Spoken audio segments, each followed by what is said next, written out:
नमस्कार, good morning, सुप्रभात। आप देख रहे हैं मनी 9। मैं हूं संदीप ग्रोवर। ओपनिंग बज में आपका बहुत बहुत स्वागत है। गिफ्ट निफ्टी फ्यूचर्स की बात करें तो हल्की से मामूली बढ़त के साथ खुलने के संकेत आज दे रहा है। लगातार 3 दिन हो चुके हैं, हैट्रिक लगा चुका है बाजार कमजोरी का। क्या आज बाजार में वो 3 दिन की कमजोरी खरीदारी में या फिर मजबूती में बदलती हुई दिखेगी? ये सबसे बड़ा सवाल है जिसका जवाब हम आपको इस शो में देने की कोशिश करेंगे। प्राइमरी मार्केट में भी एक्शन देखने को मिलेगा। आज एक फिर से लिस्टिंग होने वाली है तो उस पर भी हमारा फोकस रहेगा और उसके साथ साथ हमारा एक खास सेगमेंट है हॉट स्टॉक्स। उसमें हम आपको बताएंगे कि आज रियल एस्टेट स्टॉक्स पर अब आपको क्या करना चाहिए, स्पेशली इस बैकड्रॉप में कि आरबीआई की ओर से रेट कट की एक सौगात जो है फिर से आ सकती है।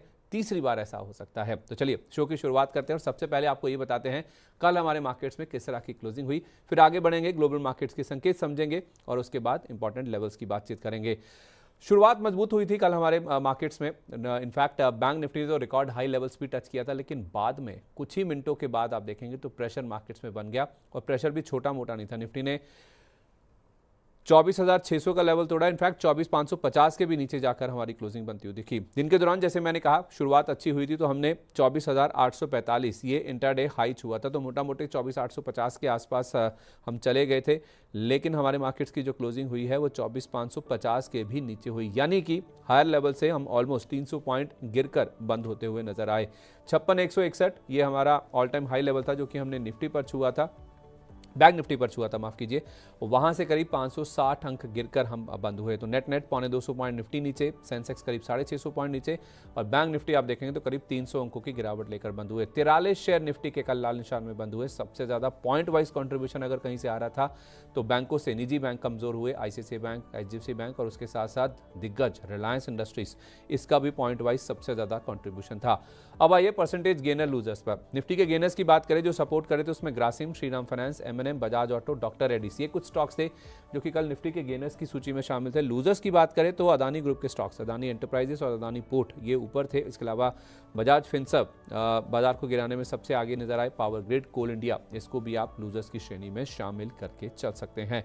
अब सेक्टर इंडेक्स की जहां तक बात रहेगी तो defence, realty, capital market, media, इनमें तो कल हमने मजबूती बनती हुई देखी। बाकी तमाम सेक्टर इंडेक्स कल देखें तो कल के सेशन में गिरकर बंद होते हुए नजर आए। निजी बैंक, एनर्जी, पीएसयू, तेल गैस, इंफ्रा, फाइनेंशियल सर्विसेज, ये कुछ इंडेक्स हैं जो कि कल के सेशन में सबसे ज्यादा गिरते हुए नजर आए। एडवांस डिक्लाइंस भी आप देखेंगे तो आपको डिक्लाइंस के फेवर में दिखेगा। 1224 शेयर ऊपर थे तो 1696 शेयर, ऑलमोस्ट 1700 शेयर कल गिरकर बंद होते हुए दिखे। तो डिक्लाइंस यानी कि मंदड़िए कल ज्यादा हावी थे, वो इसलिए क्योंकि मिड कैप इंडेक्स आधा % और स्मॉल कैप इंडेक्स करीब 1/4% कल के सेशन में गिरकर बंद होते हुए दिखे।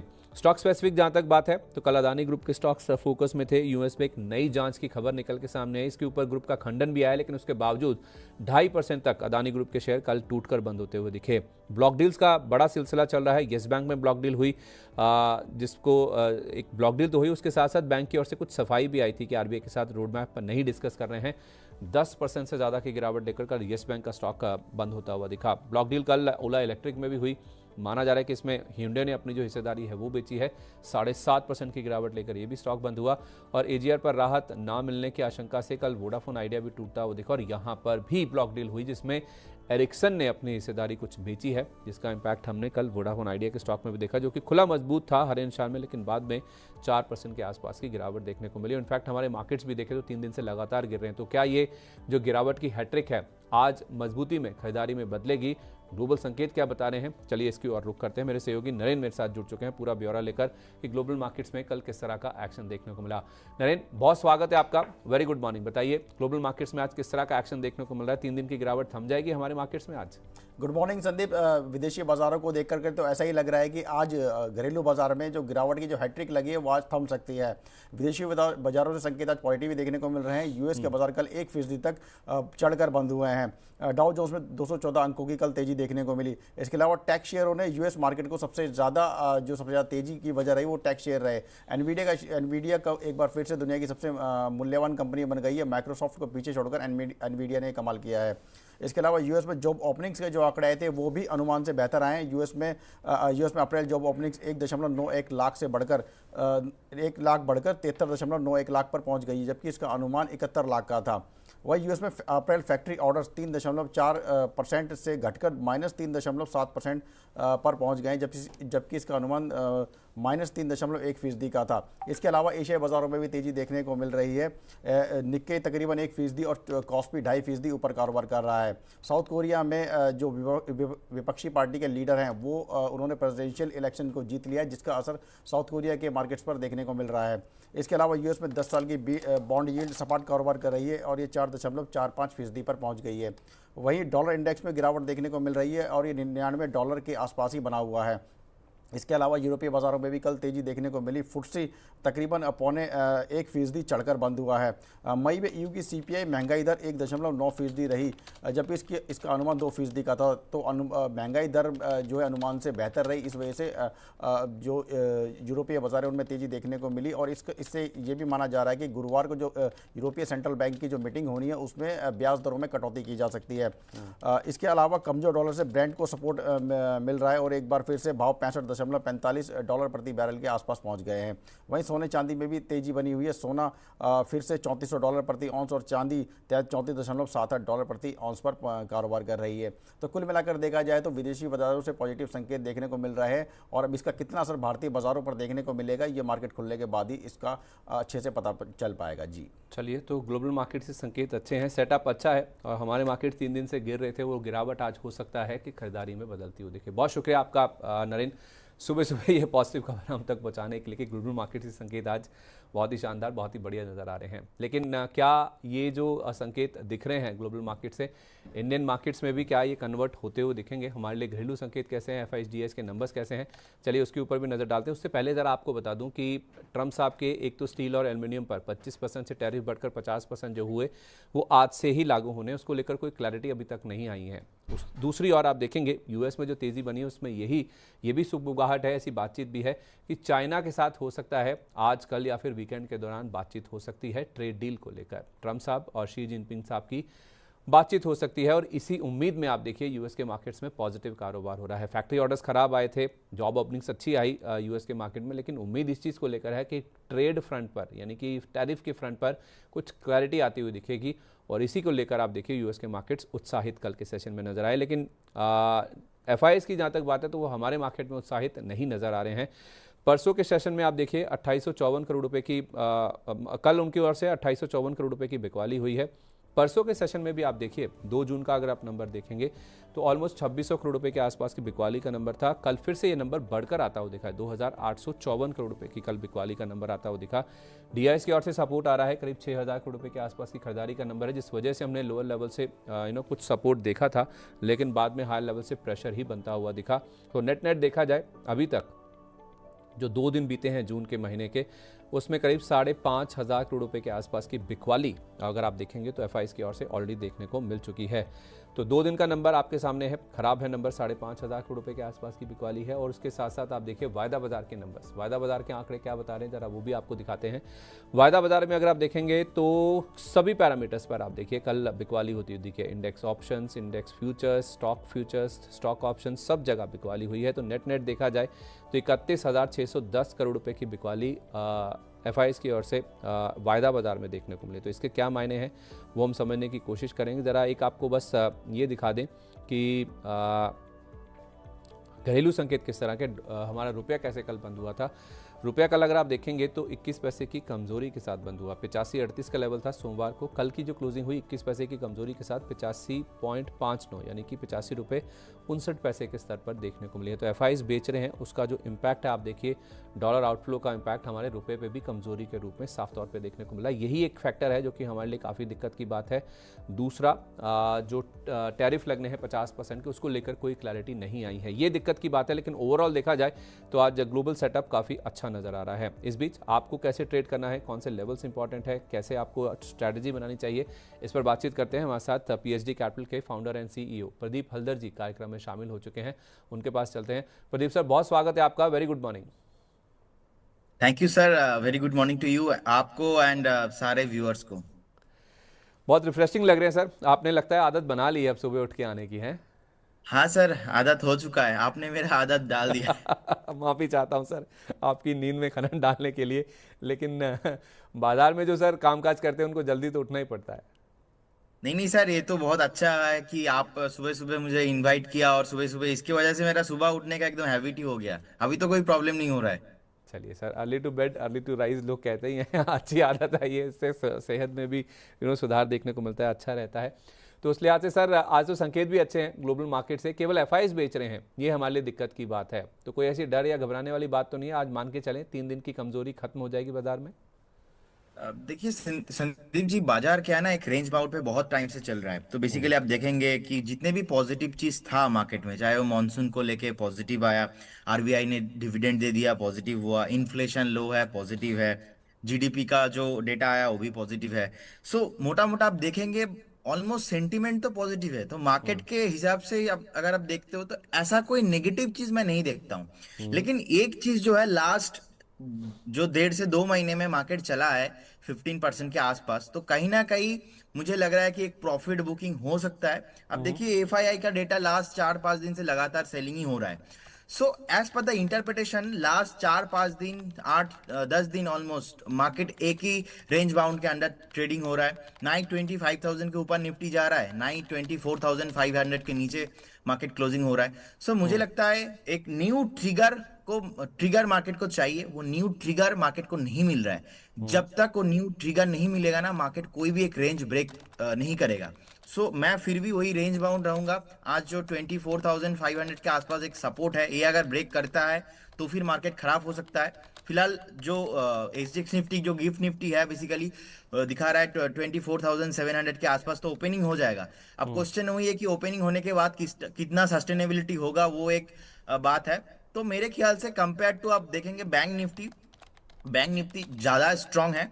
अब मैं निफ्टी और बैंक निफ्टी पे स्पेसिफिक अभी कोई ट्रेड नहीं करूंगा, क्योंकि लगातार 8 से 10 दिन एक रेंज के अंदर ही चल रहा है। एट फर्स्ट कोई एक रेंज जो है वो ब्रेक होना चाहिए 25,000 के ऊपर या तो 24,000 के नीचे आना चाहिए। बाकी जो 300-400 पॉइंट का एक रेंज है, मार्केट मुझे लगता है इसी रेंज के अंदर ही रहेगा। और नेक्स्ट आरबीआई का जो पॉलिसी है बहुत ही इंपॉर्टेंट होने वाला है, उसके बाद ही कुछ यहाँ पे डिसीजन मैं लूंगा। बाकी अगर मैं बैंक निफ्टी देखूंगा, बैंक निफ्टी बहुत ही स्ट्रांग लग रहा है मुझे। जब तक 55,100 के ऊपर है तो मुझे नहीं लगता यहाँ पे ज्यादा कुछ वीकनेस होगा। लेकिन आप देखेंगे लास्ट 3 से 4 ट्रेडिंग सेशन में जितने भी स्टॉक ब्रेकआउट में था, वो सेम सारे स्टॉक्स में थोड़ा बहुत एक सेलिंग प्रेशर, एक प्रॉफिट बुकिंग देखने को मिल रहा है। तो इसीलिए मुझे स्टॉक स्पेसिफिक जाना है। अभी रेंज बाउंड ट्रेड हो रहा है इंडेक्स में। ठीक है, तो आपने निफ्टी के लिए क्या सपोर्ट लेवल बोला सर आज के लिए? देखिए 24,500 लगातार मैं लास्ट 10 दिन से मैं एक ही स्टेटमेंट देते आ रहा हूँ, 24,500। इसके नीचे अगर क्लोजिंग होगा तब जाके मेरा व्यू तो जो है डेटा के साथ मैं बदलूंगा, एंड कुछ स्टॉक्स में मैं सेल भी करना स्टार्ट करूंगा, प्रॉफिट बुकिंग करना स्टार्ट करूंगा। अभी फिलहाल तो ऐसा कोई प्रॉब्लम नहीं है। 24,550 एंड 500 एक बहुत ही इंपॉर्टेंट जोन है। ठीक है, और जब तक बैंक निफ्टी, जिसने कल 56,161 का ऑल टाइम हाई छुआ था, 55,100 के ऊपर है, तब तक ऐसी कोई घबराने या फिर चिंता करने की बात नहीं है। और निफ्टी के बनस्पत बैंक निफ्टी ज़्यादा मजबूत नजर आ रहा है। हालांकि बाजार अगली लेग ऑफ रैली या फिर डाउनफॉल के लिए एक नए ट्रिगर की तलाश में है। तो 24,000 नीचे, 25,000 ऊपर, ये 24 से 25,000 की जो रेंज है, इसको इधर वेज जहां पे भी बाजार ब्रीच करेगा तो फिर पता चलेगा कि अगली दिशा जो है वो किस तरफ देखने को मिलेगी। अभी एक रेंज में है, तो 24,000 से 25,000 की मोटी एक बड़ी रेंज है, जिसके बीच में निफ्टी फिलहाल अटका हुआ है। और फिलहाल के लिए 24,450, 24,500 के आसपास एक अहम सपोर्ट है, जिसके नीचे जाने पर हो सकता है कि बाजार में थोड़ी सी कमजोरी या फिर गिरावट बढ़ती हुई नजर आ सकती है। सर अब नतीजों का सीजन तो खत्म हो चुका है, अब स्टॉक स्पेसिफिक देखें तो खबरों के ऊपर हमें ज़्यादा फोकस करना होगा। सबसे पहले मैं येस बैंक के साथ शुरुआत करना चाहूँगा। येस बैंक में अगर हम देखें तो सर कल एक बड़ी ब्लॉक डील हुई, 10% स्टॉक गिरता हुआ दिखा। यहाँ पर एक बड़े प्लेयर हैं जिनकी ओर से अपने जो शेयर्स हैं कल ब्लॉक डील में बेचे गए हैं, और वो भी तब जबकि बोर्ड बैठक होने वाली थी इनकी पूंजी जुटाने को लेकर। कार्लाइल ग्रुप ने अपनी जो हिस्सेदारी है 6.84% से घटाकर 4.22% कर ली। कल उन्होंने 2.62% स्टेक बेचा है सर इस बोर्ड बैठक से पहले 1775 करोड़ रुपए की रकम में। और अब इन्होंने कहा है कि ये 16,000 करोड़ रुपए की रकम जुटाएंगे, जिसमें 7,500 करोड़ रुपए इक्विटी के जरिए और 8,500 करोड़ रुपए की रकम कर्ज के जरिए जुटाई जाएंगी। यानी कि इक्विटी और डेट का एक मिश्रण है जिसके जरिए ये रकम जुटाने वाले हैं। तो येस बैंक में सर कल जो हुआ, और अब ये जो बोर्ड का अप्रूवल आया है, जिसमें माना जा रहा था, ऐसी रिपोर्ट्स थी कि शायद ये जो इक्विटी वाला पोर्शन है उसमें शायद SMBC, Sumitomo Mitsui banking corporation भी 6 से 7% हिस्सा ले सकता है, जिसके बाद उनको एक ओपन ऑफर भी लाना पड़ सकता है, जिसका बैंक ने सीधे तौर पे तो नहीं लेकिन इनडायरेक्टली खंडन कर दिया था। अब येस बैंक में क्या करना है सर? बोर्ड बैठक में फैसला भी आ गया इक्विटी पूंजी जुटाने को लेकर। देखिए येस बैंक पे संदीप जी, मैंने लास्ट दिन भी जब 10% 7% ऊपर था, उस दिन भी मैंने आपको बताया था मुझे कुछ नहीं करना है, क्योंकि स्टॉक ने बहुत पैसा डिस्ट्रॉय किया है इन्वेस्टर्स का। लगातार आप देखेंगे लास्ट 3 से 4 साल 5 साल, मतलब एक टाइम में तो 200 के आसपास ट्रेडिंग होता था, अभी 20 के आसपास ट्रेड हो रहा है। हाँ वो सही है कि जिन्होंने 16 रुपीज 17 रुपीज में बाय किया है, परचेस किया है, तो उनके लिए अभी भी प्रॉफिट में ही है। लेकिन देखिए लास्ट जो हमने बात किया उस दिन में मैंने बताया नहीं लेना है मुझे, और कल भी देखिए 10% डाउन हुआ। तो बहुत सारे लोगों को ना एक मिसकॉन्सेप्शन है कि चल रहा है न्यूज में है तो ले लूं, ऐसा नहीं है, क्योंकि इनका फंडामेंटल अभी भी ठीक नहीं है। मैनेजमेंट पे न्यूज बहुत आ रहा है, मीडिया में न्यूज छाया हुआ है, पब्लिक शेयर होल्डिंग बहुत ज्यादा है। तो ऐसे काउंटर को एक बार इग्नोर करना मेरे ख्याल से बहुत सही होता है, क्योंकि अगर इंक्रीज भी होगा ज्यादा से ज्यादा अभी 20 से 23 24, उसके ऊपर मैं नहीं देखता हूं। मतलब बहुत टाइम से 25 के ऊपर ही सस्टेन नहीं हो रहा है। अगर येस बैंक 25 के ऊपर सस्टेन करता है 1 महीना 2 महीना, चार्ट ठीक ठाक होता है, उसके बाद जाके यहाँ पे रिकमेंडेशन देना सही होगा। बाकी फिलहाल अभी आप बाई करेंगे मतलब अब फंसने का चांसेस बहुत ज्यादा होता है। तो सर जिनके पास हैं उनके लिए एक स्टॉप लॉस दे दीजिए, अगर वो हैं रुके हुए हैं या बने रहना है उनको देखिए तो। लास्ट ट्रेडिंग सेशन में हमने बात किया था, जिनके पास है उनको एक बार 21.50 एक स्टॉप लॉस मेंटेन करना चाहिए था। अभी तो 20.80 के आसपास चल रहा है। मुझे लगता है फिलहाल आज के दिन के हिसाब से उनके पास एक बार 20 रुपए का स्टॉप लॉस मेंटेन करना सही होगा। अगर 20 के नीचे कभी भी आता है तो आपको नहीं रखना है, आपको बेचना है, क्योंकि ऐसा हमने ऑलमोस्ट 5 से 6 बार तो देख ही लिया। 20 के आसपास आता है, उसके बाद फिर से 13 14 के आसपास आ जाता है। तो इसीलिए 20 एक बहुत ही 20.50 या 20 के आसपास एक स्टॉप लॉस मेंटेन करना बहुत ही इंपॉर्टेंट है। अच्छा ठीक है, तो आप कह रहे हैं कि वैसे तो दूर ही रहे इससे, कोई ट्रेड नहीं करना चाहिए है, तो आप 20 रुपये का स्टॉप लॉस लगा लीजिए 95 पैसे नीचे कल की क्लोजिंग से, और जब तक 25 का लेवल पार नहीं हो जाता तब तक आप इसमें कोई फ्रेश खरीदारी ना करके चलें, राइट? Yes yes yes. ठीक है, परफेक्ट है। आज सर HDFC बैंक भी फोकस में रहेगा। इनकी जो सब्सिडरी है HDB फाइनेंशियल, इनके IPO को सेबी से हरी झंडी मिल गई है। 12,500 करोड़ रुपए का ये इशू है, जिसमें 2,500 करोड़ रुपए का फ्रेश इशू है और 10,000 करोड़ रुपए का OFS होगा, जिसमें मोस्ट लाइकली HDFC बैंक जैसे जो निवेशक हैं वो अपना स्टेक बेचेंगे, क्योंकि बैंक का अगर आप देखेंगे तो 94.36% स्टेक है। तो जाहिर सी बात है इनको 75% पर लाना है। फ्रेश इशू से भी नीचे आएगा। अब देखना होगा कि OFS का पार्ट में HDFC बैंक का कितना आता है, लेकिन 10,000 करोड़ रुपए का OFS इसमें शामिल होगा। HDFC बैंक में कल तो हमने देखा था गिरावट थी, टॉप कंट्रीब्यूटर था निफ्टी में कल गिरावट में पॉइंट वाइज। अब क्या करना है HDFC बैंक में?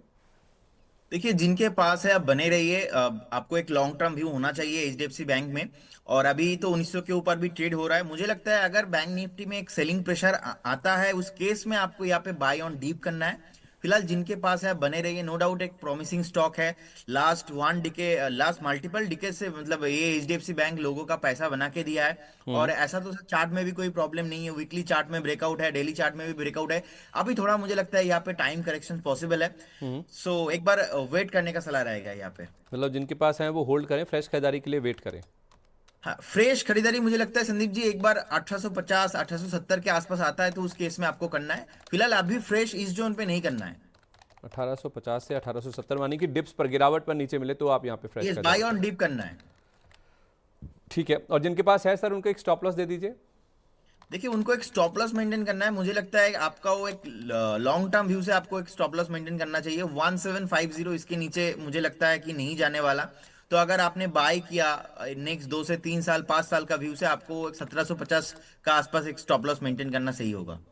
ठीक है, 1750 ये आपका स्टॉप लॉस होना चाहिए। फ्रेश खरीदारी अगर आपको करनी है तो फिर आपको 1850 से 1870 तक का वेट करना चाहिए। सर मान लीजिए किसी ने नीचे ले रखे हैं 1500 1600 1700 फॉर दैट मैटर 1800 पे भी ले रखा है, तो इन लेवल्स पे मुनाफा वसूली करनी चाहिए। पॉलिसी हमारे सामने खड़ी है सर, आज शुरू हो जाएगी बैठक, परसों फैसला भी आ जाएगा। अब संदीप जी मुझे लगता है कि एचडीएफसी बैंक पे ऐसा कोई प्रॉब्लम है नहीं। अगर मार्केट नीचे आता है तो सारा स्टॉक ही नीचे आएगा। सो एचडीएफसी बैंक एक प्रॉमिसिंग स्टॉक है, तो ऐसा मैं नहीं कहूंगा कि आप बेच दीजिए इस जोन पे, बाद में अगर आपको नीचे नहीं मिले तो आप अफसोस करेंगे। तो बेटर होगा आप बने रहिए with A stop loss of 1750, क्योंकि 1750 इसके नीचे जाने पर इसका स्ट्रक्चर जो है पूरा खराब हो जाएगा। अब देखेंगे बहुत सारा स्टॉक ने रिटर्न दिया है, लेकिन एचडीएफसी बैंक उतना चला नहीं है, एक रेंज के ऊपर अभी आके सस्टेन भी कर रहा है। तो इसीलिए मेरा प्रॉफिट बुक करने का सलाह इस काउंटर पे नहीं रहेगा। और एचडीएफसी बैंक भी देखिए ऑल टाइम हाई के आसपास ही है, बैंक निफ्टी भी ऑल टाइम हाई के आसपास है। तो अगर कुछ अच्छा हो जाता है तो इस केस में हो सकता है बैंक निफ्टी 60,000 के भी ऊपर चले जाए, तो एचडीएफसी बैंक में एक बहुत बढ़िया कंट्रीब्यूशन रहेगा। तो इसके इसीलिए बने रहना है इस काउंटर पे, यहाँ पे प्रॉफिट बुक नहीं करना है। ठीक है, बने रहना है। 1750 इसका स्टॉप लॉस है, तो इस स्टॉप लॉस के साथ आप इसको होल्ड करें, कोई दिक्कत की बात नहीं, चिंता की बात नहीं। फ्रेश खरीदारी के लिए 1850 से 1870 का वेट करें। अदानी ग्रुप में क्या राय देंगे सर? परसों हमने देखा था अदानी पोर्ट्स स्टार परफॉर्मर था, इन्होंने बोला था $1 बिलियन ये रेस करेंगे, तो उससे ये टॉप गेनर था। कल आ गया ये टॉप लूजर्स की सूची में। अब दो खबरें हैं जो कि आज अदानी ग्रुप को लाइमलाइट में लाएंगी या फिर फोकस में रखेंगी। पहला ये कि धारावी प्रोजेक्ट जो इनका बन रहा है उसका जो पहला फेज़ है, ये कह रहे हैं कि दिवाली से शुरू हो सकता है। ये जो फ्री इनको देने हैं, जो घर बना रहे हैं ये, उसकी जो शुरुआत है वो दिवाली से हो सकती है। दूसरी ओर खबर ये भी है कि सेलेबी जो कि टर्की की कंपनी है जिसका लाइसेंस रद्द हुआ था, जिसका क्लियरेंस रद्द हुआ था, उसके बाद अब माना जा रहा है कि Adani group airport ground handling business जो है उसमें उतरने पर विचार कर रहे हैं। आई थिंक इसके लिए कुछ बिडिंग होने वाली है जिसमें ये बिडिंग में पार्टिसिपेट करने को लेकर मंथन कर रहे हैं, विचार कर रहे हैं, और इसी चीज़ को लेकर अब खबरें आ रही हैं कि शायद ये एयरपोर्ट ग्राउंड हैंडलिंग बिजनेस में उतरने पर विचार कर रहे हैं, उसमें हो सकता है ये चले जाएं। इन दोनों खबरों के दम पर सर अदानी ग्रुप पर आप क्या राय देंगे? कल तो बाजार की गिरावट में ये स्टॉक भी गिर गए क्योंकि लोअर लेवल से एक बार रिकवरी हुई थी, लेकिन बाद में जो गिरावट आई बाजार में, कमजोरी हुई, सेंटीमेंट के साथ साथ इनमें भी गिरावट आ गई। देखिए, मैं अदानी ग्रुप को लेके स्टार्टिंग से ही पॉजिटिव हूँ, क्योंकि मुझे लगता है कि गौतम अदानी एक प्रॉमिसिंग लीडर है। और चाहे आप मुंबई अटैक देख लीजिए, हिंडनबर्ग न्यूज देख लीजिए, सुप्रीम कोर्ट का राय देख लीजिए, और एवरी पॉलिटिकल डिबेट, जितने भी प्रॉब्लम्स अदानी ग्रुप को होता है, हर बार अदानी ग्रुप बाउंस बैक ही करता है, नो डाउट। सो इसमें आपको कब इन्वेस्ट करना है? उसी दिन इन्वेस्ट करना है जिस दिन इनका नेगेटिव न्यूज चला हो, कुछ भी 5-10% नीचे हो, ऐसे दिन देख के आपको इसमें एसआईपी करना है, आपको निवेश करना है। चाहे Adani port, Adani power, Adani enterprise, inter counter में ओनली फॉर AWL एक ऐसा स्टॉक है जो मुझे पसंद नहीं है, क्योंकि आईपीओ के बाद लगातार नीचे आया है और इन्वेस्टर का पैसा जो है डिस्ट्रॉय किया है। सो मैं ऐसे काउंटर के साथ जाना नहीं चाहूंगा। बाकी जितने भी काउंटर्स है, अदानी पोर्ट, अदानी इंटरप्राइज, मुझे लगता है ठीक ठाक है, आपको बने रहना है अदानी ग्रुप में। अगर आप फ्रेश एंट्री ढूंढ रहे हो तो मुझे लगता है थोड़ा आपको बाय ऑन डीप में लेना चाहिए, और जिस दिन पॉजिटिव न्यूज होगा अदानी ग्रुप चलेंगे। और ऐसा तो कोई फंडामेंटल और टेक्निकली प्रॉब्लम मुझे नहीं लगता है। स्पेशली देखिए, अदानी पोर्ट अभी बेसिकली चल रहा है 1432 के आसपास क्लोजिंग दिया है। अब देखेंगे एक शूटिंग स्टार पैटर्न बनाया डेली बेसिस पे, तो एज पर द इंटरप्रिटेशन मुझे लगता है यहाँ से 50 to 60 पॉइंट नीचे आ सकता है। लेकिन अगर इतना पॉजिटिव सेंटीमेंट बन रहा है, न्यूज आ रहा है, तो मुझे लगता है कि अदानी ग्रुप के साथ आपको जाना ही चाहिए। नेक्स्ट 3 से 4 साल कोई भी प्रॉब्लम मैं स्पेशली अदानी ग्रुप के साथ नहीं देखता हूँ। और रिसेंटली सर मैं ना मुंबई में था, तो अदानी ग्रीन एनर्जी के जो सीईओ है अमित जी, वो एक इवेंट पे हमने मिले, उनके साथ मिला। तो मिलने के बाद उनका the way of talking, the leadership, बहुत कुछ मैंने उनसे सीखा। तो मैंने जाना कि एक्चुअल ग्रीन एनर्जी के साथ क्या क्या बिजनेस पॉसिबिलिटीज है नेक्स्ट 4 से 5 साल में। सो नो डाउट मुझे लगा कि नहीं, लीडरशिप यहाँ पे कोई प्रॉब्लम है नहीं है। अगर कंपनी को खत्म होना था तो आज से 4 साल 3 साल पहले हो गया होता। तो इतना प्रॉब्लम के बाद भी जो बंदा खड़ा रह सकता है, तो मुझे तो वहाँ पे कोई प्रॉब्लम नहीं दिखता है। आपको बाय ऑन डीप करके चलना है, और जिनके पास है आप बने रहिए इस ग्रुप के साथ। ठीक है तो बने रहें, आप तो लगातार मेंटेन करते रहें कि आपको बहुत पसंद है the way they bounce back, और जिस तरह से मुश्किलों से या फिर तूफानों से या फिर ख़राब खबरों से उभर कर निकलते हैं, और जिस तरह से इनके स्टॉक्स भी रिकवर किए, स्पेशली हिंडनबर्ग सागा इन्होंने पूरा निकाल दिया, जिस तरह से इन्होंने उसको हैंडल किया है, अपने आप में कमेंडेबल है। और इस ग्रुप में कभी भी आप जो AWL को छोड़ दीजिए, वैसे भी वो इस ग्रुप का पार्ट अब रहा नहीं, बाकी तमाम स्टॉक्स में गिरावट पर यानी कि डिप्स पर आपको खरीदारी ही करके चलना चाहिए। 3 से 4 साल का नज़रिया है तो बड़े गेंस इन स्टॉक्स में देखने को मिल सकता है। किसी भी दिन कोई भी 5 से 10% का ड्रॉप आता है तो इन सारे स्टॉक्स में आप Adani enterprises, Adani ports, Adani green, Adani power, जो कि अच्छी कंपनियां हैं, इनकी फंडामेंटली स्ट्रॉन्ग कंपनियां हैं, इनमें आप कोई भी बड़ी गिरावट होती है तो खरीदारी करके चल सकते हैं। आपका व्यू तो सर लंबी अवधि के लिए मुझे पता ही है, आप हमेशा से इस ग्रुप को लेकर काफ़ी पॉजिटिव रहे हैं। इनफैक्ट सर हमने भी इनका जो खावड़ा वाला प्लांट है, इनका जो मुंद्रा पोर्ट है, उसको कवर किया। हमने भी जाके देखा the kind of infrastructure they are setting, massive scale पर सर काम हो रहा है। खावड़ा में इनका जो सोलर एनर्जी पार्क बन रहा है, दुनिया का सबसे बड़ा सोलर पार्क है जो कि ये डेवलप कर रहे हैं, हाइब्रिड है जिसमें विंड भी मौजूद है, तो उस लिहाज से फंडामेंटली बहुत ही साउंड है। अच्छा आज ना सर इस ग्रुप के एक्चुअली सर इस ग्रुप के साथ प्रॉब्लम क्या है ना, देखिए पॉलिटिकली बहुत कनेक्टेड है, तो लोगों को लगता है यार यहाँ पे कुछ नहीं होने वाला। लेकिन मेरा साइकोलॉजी थोड़ा डिफरेंट है। मुझे लगता है, देखिए गौतम अदानी जी एक फर्स्ट जनरेशन एंटरप्रेन्योर है, उनका गुरु हमेशा से धीरूभाई अंबानी को मानता है। And Mukesh Ambani ji second generation businessman है। तो जहाँ पे एक बंदा आके लास्ट 20 30 40 साल में कुछ भी करके इतना बड़ा एम्पायर खड़ा किया हो, इतना प्रॉब्लम है, तो उनके साथ नेगेटिविटी तो मैं नहीं देखता हूँ। हर बार बाउंस बैक कर रहा है, तो एक डेटा के साथ है, देख रहा है बार बार, तो इसीलिए मैं पॉजिटिव हूँ काउंटर के साथ। चलिए ठीक है, परफेक्ट है। तो पॉलिटिकली कनेक्टेड तो रहना भी पड़ता है सर, अगर आपको इतने मैसिव स्केल पर अगर बिजनेस खड़ा करना है। मैं मैसिव इसलिए कह रहा हूँ क्योंकि मैंने इनका खावड़ा वाला प्लांट देखा है सर। पेरिस के मुकाबले देखें तो सर 5 गुना साइज पर वो डेवलप हुआ, almost the size of Mumbai. ये जो पूरा शहर बसा रहे हैं ऑलमोस्ट, जिस पर ये सोलर पैनल्स बिछा रहे हैं और उसके साथ साथ पवन चक्कियाँ भी खड़ी कर रहे हैं। अच्छा, मैं कह रहा था सर कि आज ना 4 ब्लॉक डील्स होने वाली हैं। उसमें प्रमुख नाम है टाटा टेक्नोलॉजीज़ का, टाटा टेक्नोलॉजीज़ और उसके साथ साथ इंडीजीन, आदित्य बिरला फैशन और एल्केम लैब्स। ये 4 कंपनियां हैं जिनकी ब्लॉक डील होनी है। तो पहले सर मैं टाटा टेक पर आपकी राय लेना चाहूँगा। टीपीजी राइज हो सकता है, यहाँ पर 2.1% स्टेक बेचें, 634 करोड़ की ये डील हो सकती है। 744 रुपये 50 पैसे इसका फ्लोर प्राइस है, यानी कि कल जो क्लोजिंग हुई है उससे 3% डिस्काउंट पर ये ब्लॉक डील होने की संभावना है, जैसा सोर्सेज के हवाले से खबर निकल के सामने आ रही है। अगर सर इसी भाव पर ब्लॉक डील होती है, 3% नीचे या फिर 4% नीचे अगर टाटा टेक का स्टॉक मिलता है ब्लॉक डील के बाद, तो आपकी क्या राय होगी, नीचे में डिप्स पर खरीदें या भी वेट करें? देखिए आईपीओ होने के बाद लगातार नीचे ही आ रहा था, क्योंकि वैल्यूएशंस मैच नहीं हो रहा था। मार्केट का जो एक्सपेक्टेशन था उसे बहुत हायर वैल्यूएशंस पे ट्रेडिंग हो रहा था। अभी 768 के आसपास चल रहा है। मुझे लगता है, मैं पॉजिटिव ही देखता हूं, क्योंकि मुझे लगता है कि लोअर टाइम फ्रेम से अच्छा खासा बॉटम बना चुका है, वीकली चार्ट में, डेली चार्ट में। And RSI MACD all positive ही है इसमें। सो मुझे लगता है अगर 680 इसके नीचे नहीं जाता है तो आपको डेफिनेटली एक बार लॉन्ग करके जाना है, क्योंकि टाटा टेक्नोलॉजी है, टाटा ग्रुप की कंपनी है, तो इसमें तो प्रॉब्लम मैं नहीं देखता हूँ, फंडामेंटल ना टेक्निकल। हाँ, वो बात अलग है कि आईपीओ के बाद नीचे आ रहा था, लेकिन बॉटम बना लिया है। बॉटम बनाने के बाद मुझे नहीं लगता कि सेकंड ये जो बॉटम है ये तोड़ के फिर से नीचे जाने वाला, ऐसा नहीं होने वाला। तो इसीलिए आपको एक फिक्स स्टॉप लॉस यहाँ पे मेंटेन करना है, वो रहेगा 680। अगर 680 के नीचे जाता है उस केस में खराब हो सकता है। फिलहाल मैं बाई करके ही चलूंगा, और अगर नीचे मिलता है तो मैं पॉजिटिव ही रहूंगा इस काउंटर के साथ भी। नहीं सर, जिनके पास हैं वो बने रहे 680 तक, या फिर आप कह रहे हैं कि 680 के नीचे नहीं जाता है तो खरीदारी करें, मतलब 680 का वेट कर लें आप एक बार? देखिए जिनके पास है आप बने रहिए 680 स्टॉप लॉस के साथ। और आप जो फ्रेश बाय करना चाहते हो, आप कोई भी डिप मिले आपको 720 730 740 कोई भी जोन, इस जोन पे आप बाय करके चल सकते हो, क्योंकि बहुत स्ट्रांग वॉल्यूम के साथ एक बेस बनाया, और एक बार नहीं ऑलमोस्ट 4 से 5 हफ्ता वही बेस के आसपास घुमा था स्टॉक। सो मुझे लगता है कि वहां पे डेफिनेटली ब्रेक नहीं होना चाहिए, एक बार बने रहना है इस काउंटर के साथ। और कोई गिरावट मिले तो गिरावट पर खरीदारी करें। यस। ठीक है, परफेक्ट है। तो गिरावट पर आपको खरीदारी करनी है और स्टॉप लॉस रखना है आपको 680 रुपये का, अगर आपके पास पोजीशन है, या फिर आप फ्रेश भी खरीदारी कर रहे हैं, डिप्स पर भी ले रहे हैं, तो 680 रुपये का स्टॉप लॉस रखें। अगर इसके नीचे नहीं जाता, यानी कि उसके ऊपर टिका रहता है, बना रहता है, तो फिर यहाँ पर तेज़ी बन सकती है। अगर इसके नीचे चले जाए तो फिर आप भी इससे चले जाइए, निकल जाइए, ये आपके लिए राय है।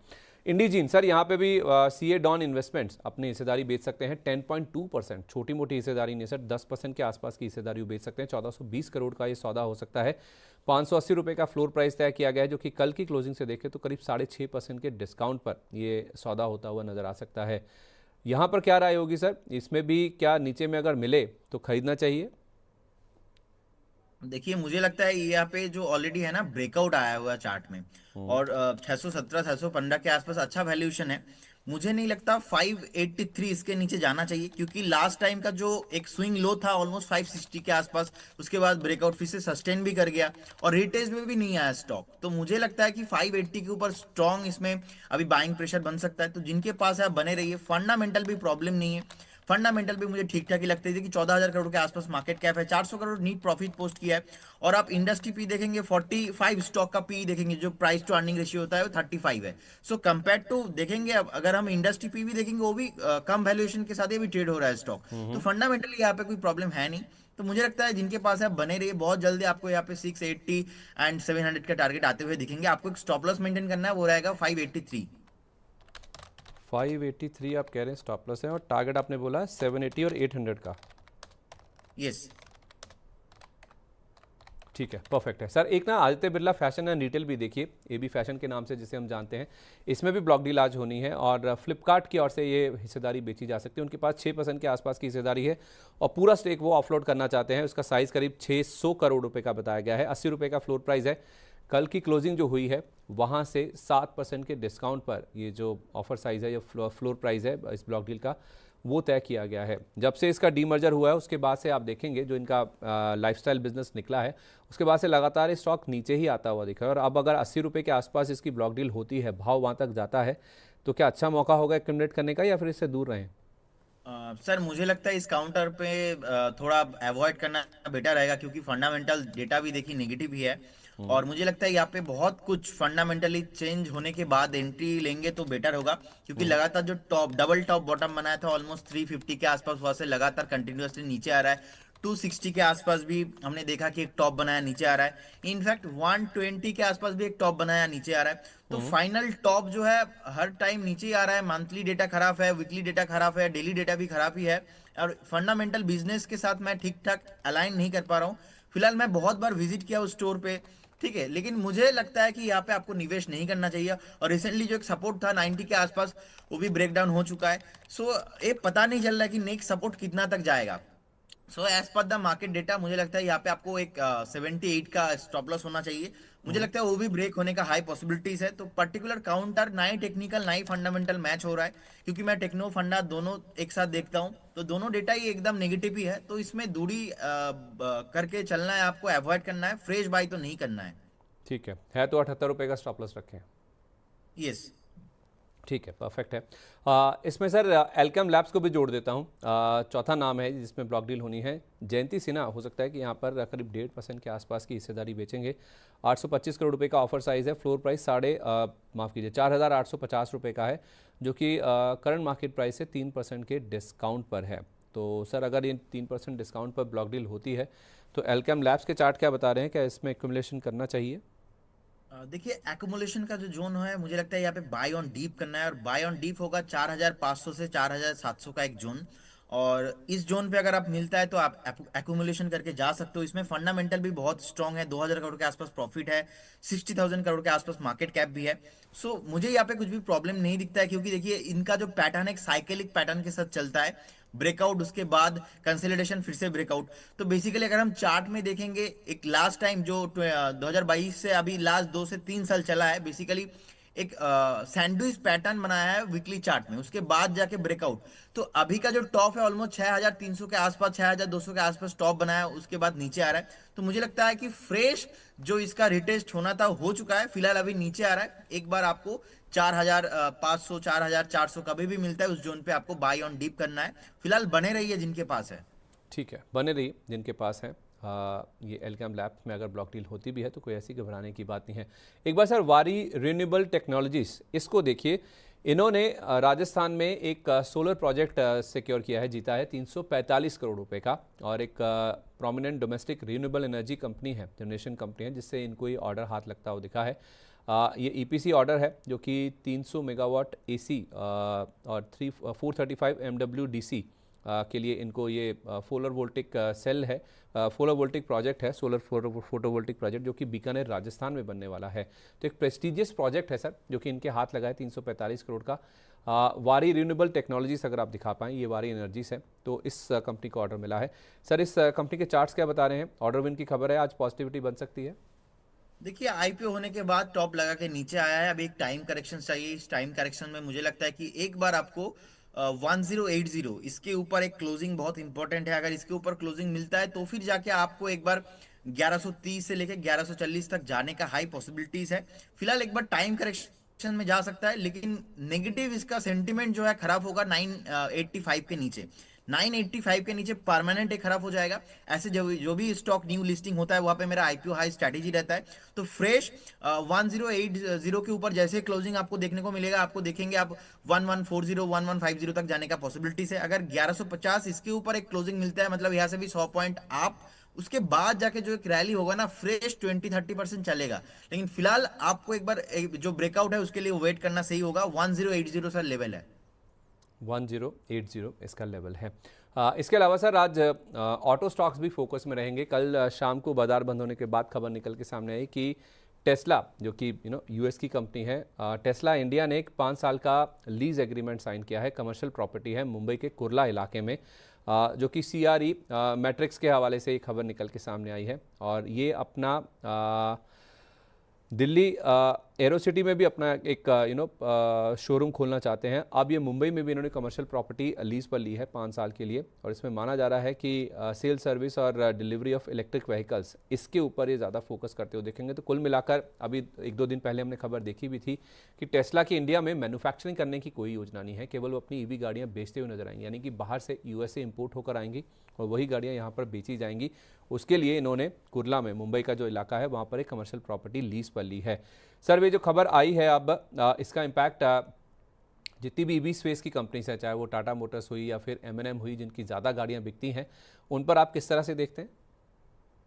देखिए टाटा मोटर्स ना स्पेशली देखिए थोड़ा नेगेटिव इसमें हो सकता है, क्योंकि टाटा मोटर्स देखिए लास्ट ना 4 से 5 दिन से थोड़ा नीचे आ रहा था। अभी 700 के ऊपर तो सस्टेन कर रहा है, लेकिन इसमें प्रॉपर नेगेटिव एक पैटर्न बनाया, एक मोरूबुजू बनाया नेगेटिव, उसके बाद नीचे आ रहा है। मुझे लगता है टाटा मोटर्स पे थोड़ा selling pressure and auto counters में थोड़ा मैं नेगेटिव ही देखता हूँ, क्योंकि लगातार सर ऑलरेडी चल चुका है। सर बेसिकली क्या होता है कि लगातार अगर कोई भी स्टॉक सेक्टर चल रहा है, वहाँ पे प्रॉफिट बुकिंग हम देखते कि आता ही है। तो स्पेशली मुझे लगता है कि टाटा मोटर, मारुति एंड जो बजाज ऑटो, ये जो काउंटर्स है, महिंद्रा महिंद्रा, यहाँ पे थोड़ा मैं देखता हूँ कि नेगेटिव हो सकता है कि सेंटीमेंट देखने को मिले। लेकिन ज्यादा पैटर्न खराब है टाटा मोटर्स के साथ, क्योंकि लगातार लास्ट 2 महीना 1 महीना से चल रहा है। मुझे लगता है एक बार 685 और 675 तक जाने का हाई पॉसिबिलिटीज है। ठीक है, परफेक्ट है। ओके, थोड़ा 675 तक टाटा मोटर्स का शेयर जाता हुआ नजर आ सकता है। इस बीच से सन फार्मा के चार्ट्स भी आप देखिए। सन फार्मा को लेकर खबर अच्छी नहीं आई है। सिरोसिस का ड्रग है एक SCD-044 के नाम से। इनका जो फेज 2 ट्रायल है, उसमें जो इनके गोल्स थे, जो लक्ष्य इन्होंने तय किए थे, वो कंपनी पूरा नहीं कर पाई है। तो इनके लिए एक सेटबैक है, जो कि सिरोसिस के ड्रग को लेकर अपडेट आता हुआ दिखा है। सन फार्मा में सर एक अगर नीजक रिएक्शन आज नीचे की तरफ आता है तो कहाँ तक गिर सकता है? देखिए सान फार्मा आज से खराब नहीं हुआ। सान फार्मा लगातार लास्ट 6 से 7 हफ्ते से खराब ही है। वीकली चार्ट खराब है। हमने देखा कि जो एक बुलिश कन्वर्शन होता, बियरिश कन्वर्सन होता है RSI में, वो भी खराब हो चुका है सान फार्मा में। तो मुझे लगता है सान फार्मा का नेक जो सपोर्ट है, यहाँ से भी 80 to 70 पॉइंट नीचे ही है। सो एक बार 1590 से लेके 1600 के आसपास मिल सकता है सान फार्मा।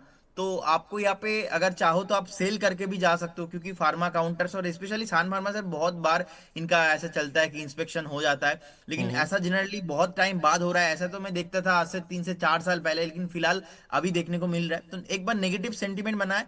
लॉन्ग टर्म होराइजन के साथ कुछ भी प्रॉब्लम नहीं है, प्रॉफिटेबल कंपनी है नो डाउट, लेकिन जो चार्ट पैटर्न खराब हुआ है as per the my interpretation, मुझे लगता है यहाँ से और 80 से 90 पॉइंट सेलिंग प्रेशर यहाँ पे आ सकता है। ठीक है, 80 से 90 रुपए का एक फॉल जो है वो स्टॉक में आज के सेशन में देखने को मिल सकता है। इस बीच सर आप आर सिस्टम्स अगर एक स्टॉक है उसको ट्रैक करते हो, इन्होंने मैवरिक के साथ एक पार्टनरशिप की है। प्रोएक्टिव फाइनेंशियल गवर्नेंस, AI और हाइब्रिड इंफ्रा के लिए इन्होंने जो पार्टनरशिप है वो करी है। तो खबर पॉजिटिव है। आज अगर पॉजिटिव रिएक्शन दिखता है इन केस, तो इस खबर के चलते तो कहाँ तक की अपसाइड आपको नजर आती है चार्ट्स पर? देखिए बहुत एक स्मॉल स्टॉप लॉस मैं दूंगा 365। अगर 365 के ऊपर बने रहते हैं, टिके रहते हैं, तो मुझे लगता है एक बार आपको 395 से लेके 400 का भाव आ सकता है, क्योंकि न्यूज़ पॉजिटिव है। हो सकता है एक बार आपको 395 400 का भाव बहुत जल्दी देखने को मिलेगा, लेकिन 365 आपको एक स्ट्रिक्टली स्टॉप लॉस मेंटेन करना है, क्योंकि 200 DMA का जो वीकली DMA है उसका भी सपोर्ट वही है सर 360 के आसपास। तो मुझे लगता है 365 एक बहुत ही अच्छा स्टॉप लॉस अब मेंटेन कीजिए और बने रहिए इस काउंटर के साथ। फ्रेश नहीं खरीदना है? फ्रेश भी आप बाय करके चल सकते हो, लेकिन उसमें भी आपको 365 का एक स्टॉप लॉस आपको मेंटेन करना है। आपका टारगेट रहेगा 395 एंड 400 के आसपास, और जैसे ही 400 के ऊपर सस्टेन करेगा, उसके बाद 458 460 के पहले, ऑलमोस्ट उससे पहले कोई रेसिस्टेंस ही नहीं है। अगर 400 के ऊपर सस्टेन करता है तो आप देखेंगे 460 तक जाते हुए देखेंगे इस काउंटर को। ठीक है, ओके, परफेक्ट है। तो 395 400 पहला टारगेट वो पार हुआ तो 460 तक भी ये जाता हुआ दिख सकता है। एक 365 रुपये का आप स्टॉप लॉस लगा लीजिए, बने रहिए। आप चाहें तो यहाँ पे फ्रेश भी खरीदारी करके चल सकते हैं, अगर आपका रिस्क रिवॉर्ड मैच करता है 395 400 तक के टारगेट के लिए। इनफैक्ट हम थोड़ी देर पहले टाटा मोटर्स की बात कर रहे थे सर। टाटा मोटर्स ने कल एक अपनी जो हैरियर EV है वो भी लॉन्च कर दी है। 627 किलोमीटर की इसकी रेंज बताई जा रही है एक चार्ज पर, यानी कि एक बार अगर आपने चार्ज किया तो 627 किलोमीटर की रेंज ये गाड़ी दिखा पाएगी आपको। और अब कल बाजार बंद होने के बाद इन्होंने इसकी जो स्टार्टिंग प्राइस रेंज है वो भी लॉन्च की है, वो बताई गई है 21,49,000 की। तो टाटा मोटर्स आप कह रहे हैं कि सर 675 रुपये तक नीचे गिर सकता है, खबर ये भी आई है, तो मैंने सोचा आपको एक बार एक अपडेट दे दूं।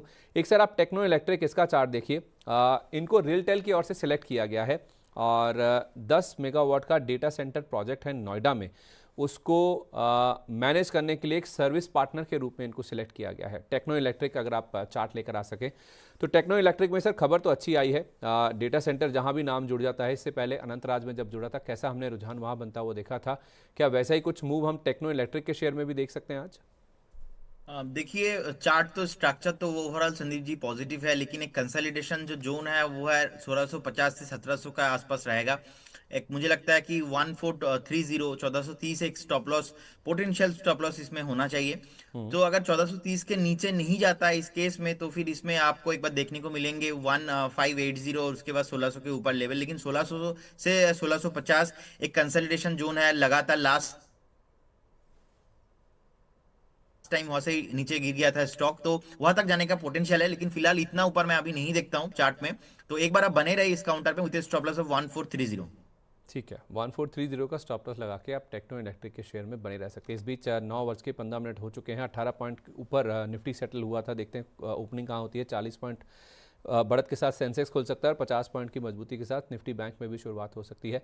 आज आईटी इंडेक्स भी, स्मॉल कैप इंडेक्स भी पॉजिटिव ओपनिंग के इंडिकेशंस दे रहे हैं। देखते हैं यहाँ पे शुरुआत किन लेवल्स पर देखने को मिलती है। 24,573 ये लेवल है।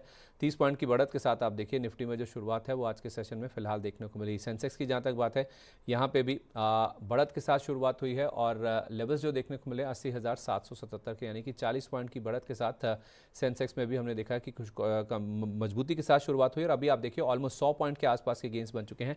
80,800 का जो लेवल है वो भी सेंसेक्स पार कर चुका है और 125 पॉइंट के गेंस के साथ निफ्टी बैंक में 55,722 का लेवल है, जहां पर फिलहाल कारोबार देखने को मिल रहा है और 55,700 के आसपास ही आप देखिए निफ्टी बैंक समय बिताने की कोशिश कर रहा है। मिड कैप इंडेक्स अगर आप देखेंगे तो कल के सेशन में मिड कैप और स्मॉल कैप इंडेक्स दोनों ही लाल निशान के साथ बंद हुए थे और आज आप देखिए दोनों ही इंडेक्स पर, चाहे आप स्मॉल कैप इंडेक्स की बात करें चाहे मिड कैप इंडेक्स की बात करें, 1/4% के आसपास की मजबूती के साथ दोनों इंडाइसिस में शुरुआत हुई है। यानी कि जो ब्रॉडर इंडाइसिस हैं, जो ब्रॉडर मार्केट्स हैं, वहां पर आप देखेंगे तो आज आपको मजबूती के साथ कारोबार होता हुआ नजर आएगा। आईटी इंडेक्स में हम देख रहे हैं कल टेक शेयरों में यूएस में काफी अच्छे गेंस बनते हुए दिखे थे, लेकिन आईटी इंडेक्स लाल और हरे निशान में झूलता हुआ नजर आ रहा है क्योंकि वहां पे क्लियर कट जो डायरेक्शन है वो फिलहाल नहीं देखने को मिल रहा है। इस बीच देखना यह भी इंपॉर्टेंट होगा कि अदानी ग्रुप के स्टॉक्स आज कैसे रिएक्ट कर रहे हैं, क्योंकि दो खबरें हैं जिसका इंपैक्ट आज हमें समझना है। कल 2.5% तक की कमजोरी लेकर इन सारे स्टॉक्स में हमने शुरुआत बनती हुई देखी थी।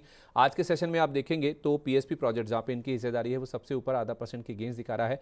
Adani green, Adani total, Adani ports यहाँ पर और अदानी पावर में भी 1/4% से 0.5% की मजबूती के साथ जो कारोबार की शुरुआत है वो आज के सेशन में हमने बनती हुई देखी है। इसके अलावा येस बैंक, इसको भी देखना बहुत इंपॉर्टेंट है। कल 10% का बड़ा फॉल हमने स्टॉक में बनता हुआ देखा था और जो फंड रेजिंग को लेकर खबर आई है उसके बाद अगर आप देखेंगे तो येस बैंक का शेयर 1% की मजबूती के साथ 21 रुपये 5 पैसे के आसपास आप देखिए फिलहाल कारोबार करता हुआ नजर आ रहा है। तो जो एसएमबीसी स्टेक ले लेगा, ओपन ऑफर आ जाएगा, उसको लेकर जो पूरा यूफोरिया बना था वो अब डाई डाउन होता हुआ नजर आया है। 16,000 करोड़ रुपए की रकम ये जुटाएंगे, उसका इंपैक्ट आप देखिए 1% के आसपास की बढ़त के साथ आज के सेशन में देखने को मिल रहा है। एचडीएफसी बैंक जिसकी सब्सिडरी को हरी झंडी मिल गई है सेबी से आईपीओ लाने के लिए, वहां पर अगर आप देखेंगे तो आज आपको 1/4% से ज्यादा की मजबूती के साथ 1931 के आसपास फिलहाल एचडीएफसी बैंक में कारोबार देखने को मिला है। तो कल हमने देखा था कि निजी बैंक सबसे ज्यादा गिरने वाला इंडेक्स था, आईसीआईसीआई बैंक, एचडीएफसी बैंक ही सबसे ज्यादा कॉन्ट्रीब्यूटर थे। आज हल्की सही लेकिन बढ़त के साथ यहां पर जो शुरुआत है वो हमने बनती हुई देखी है। 4 स्टॉक्स हैं जिनमें आज ब्लॉक डील होनी है। इसमें टाटा टेक सबसे ऊपर है। टाटा टेक में अगर आप देखेंगे तो 0.25% के आसपास की फिलहाल आपको गिरावट देखने को मिल रही है। 3% के आसपास का डिस्काउंट था जिस पर ये ब्लॉक डील होनी थी, उसके डिटेल्स आपके लिए लेकर आएंगे।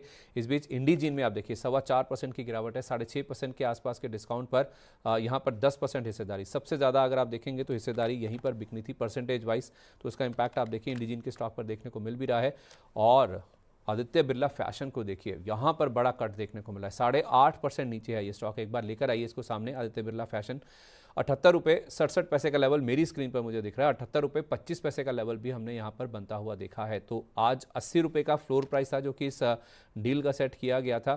आप देखिए जितने भी हमारे साथ एक्सपर्ट्स जुड़े हैं, जब से इसका डीमर्जर हुआ है, लाइफस्टाइल कारोबार निकला है, उसके बाद लगातार हमारे जो एक्सपर्ट्स हैं उन्होंने यही मेंटेन किया है कि इसे अवॉइड करें, नीचे में लेना ही है। अगर आपको इस स्टॉक में खरीदारी करनी ही है तो नीचे में आप लीजिए, और देखिए रुकने का जो फायदा है वो साफ तौर पे आपको देखने को मिल भी रहा है। आई थिंक 90 रुपये के आसपास था जब ये डीमर्ज होके इसका प्राइस आया था, और वहाँ से देखिए 78 रुपये के आसपास के जो प्राइस हैं वो ऑलरेडी देखने को मिल चुके हैं। तो आज ब्लॉक डील होनी थी, उसका इम्पैक्ट आप देखिए नेगेटिव साइड पे है। आज का एक्सीडेंट आप मान सकते हैं, 8.5% की गिरावट फिलहाल स्टॉक में अभी भी आपको नजर आएगी। और चौथा नाम है एल्केम लैब्स का, यहाँ पर आधे % के आसपास की फिलहाल कमजोरी के साथ जो कारोबार की शुरुआत है वो देखने को मिली है। वारी रिन्यूएबल टेक्नोलॉजीज, जैसे मैंने आपको बताया था कि इनको एक ऑर्डर हाथ लगा है, उसका इंपैक्ट आप देखिए 2.25% की मजबूती के साथ 1048 के आसपास स्टॉक आज ट्रेड करता हुआ दिखा है। टाटा मोटर्स ने हैरियर की जो ईवी लॉन्च की है उसका प्राइस हमारे सामने आया है, हल्की बढ़त के साथ यहाँ पर कारोबार की शुरुआत हुई है। टेस्ला की एंट्री भी भारत में हुई है, कुर्ला में यानी कि मुंबई में उन्होंने एक स्पेस लीज आउट किया है, तो उसका इम्पैक्ट हम देख रहे हैं कि टाटा मोटर्स और M&M जैसे स्टॉक्स पर आज देखने को मिला है। सन फार्मा, जैसे मैंने कहा था कि आपको खबर खराब है, 1/4% की कमजोरी के साथ आज यहाँ पर कारोबार की शुरुआत हुई है। 1663 के आसपास के जो लेवल्स हैं वो फिलहाल सन फार्मा में देखने को मिल रहे हैं। आर सिस्टम्स यहाँ पर एक ऑर्डर विन है, इनको चुना गया है मैवरिक की ओर से, इन्होंने पार्टनरशिप की है मैवरिक के साथ। इन्होंने जो फाइनेंशियल गवर्नेंस है AI और हाइब्रिड इंफ्रा के लिए, जैसे हमने आपको खबर बताई थी, आर सिस्टम्स के स्टॉक में हम देख रहे हैं कि फिलहाल 389 के आसपास के लेवल है, 3% के आसपास की मजबूती के साथ यहाँ पर भी कारोबार की शुरुआत हुई है। और टेक्नो इलेक्ट्रिक, ये स्टॉक देखना बहुत इंपॉर्टेंट है, यहाँ पर अगर आप देखेंगे तो 1% के आसपास की मजबूती है। डेटा सेंटर प्रोजेक्ट है नोएडा में रेलटेल का, जिसके लिए इनको सर्विस पार्टनर के रूप में एक मैनेज करने के लिए चुना गया है, उसका इम्पैक्ट आप देखिए 1% के आसपास की मजबूती के साथ देखने को मिला है। कुछ और स्टॉक्स जो कि आज बहुत ज़्यादा एक्टिव हैं, कल हमने देखा था फर्टिलाइजर स्टॉक्स में काफ़ी अच्छे गेंस बनते हुए दिखे थे, आज आप देखिए मुनाफा वसूली हो रही है। फैक्ट इसको लीड कर रहा है, करीब 2.5% के आसपास की कमजोरी है। RCF आप देखिए हरे और लाल निशान में फिलहाल झूलता हुआ नजर आ रहा है, तो एक क्लियर कट डायरेक्शन यहाँ पर नहीं देखने को मिल रहा है। एप्टेस वैल्यू कल एक बड़ी ब्लॉक डील हुई थी जिसके बाद स्टॉक 8% गिरा था, आज 1.25% के आसपास के जो गेंस है वो देखने को मिल रहे हैं। ओला इलेक्ट्रिक में hyundai ने अपनी हिस्सेदारी बेची है, उसके बाद कल स्टॉक 7.5% गिरकर बंद हुआ था, आज भी देखिए 0.25% के आसपास की कमजोरी देखने को मिली। सर एक बार ओला इलेक्ट्रिक यहीं से शुरुआत कर लेते हैं, इस स्टॉक में क्या करना है? 0.1% नीचे खुला है, ये 49 के आसपास का लेवल है। मेरी कुछ एनालिस्ट से जिनसे बात होती है वो कह रहे हैं कि 44-45 ये कुछ लेवल है जहां पर इसके लिए एक मेजर सपोर्ट लेवल है, आप भी इत्तेफाक रखते हैं इससे?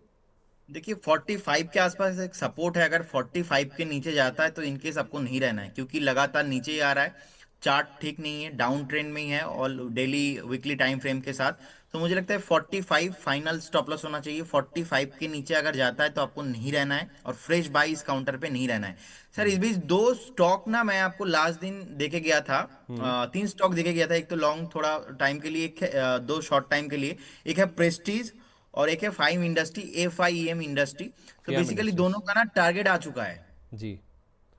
सर तो आपने इसमें कल भी प्रॉफिट बुक करने का सलाह आपने सर रहेगा। कल भी मुझे मैसेज भेजा था, मैंने कल भी इस चीज़ को हाईलाइट कर दिया था कि FIAM इंडस्ट्रीज में आपके टारगेट आ गए हैं। प्रेस्टीज में आपने कल बताया था कि पहला टारगेट आ गया, अब आप कह रहे हैं कि दूसरा भी आ गया।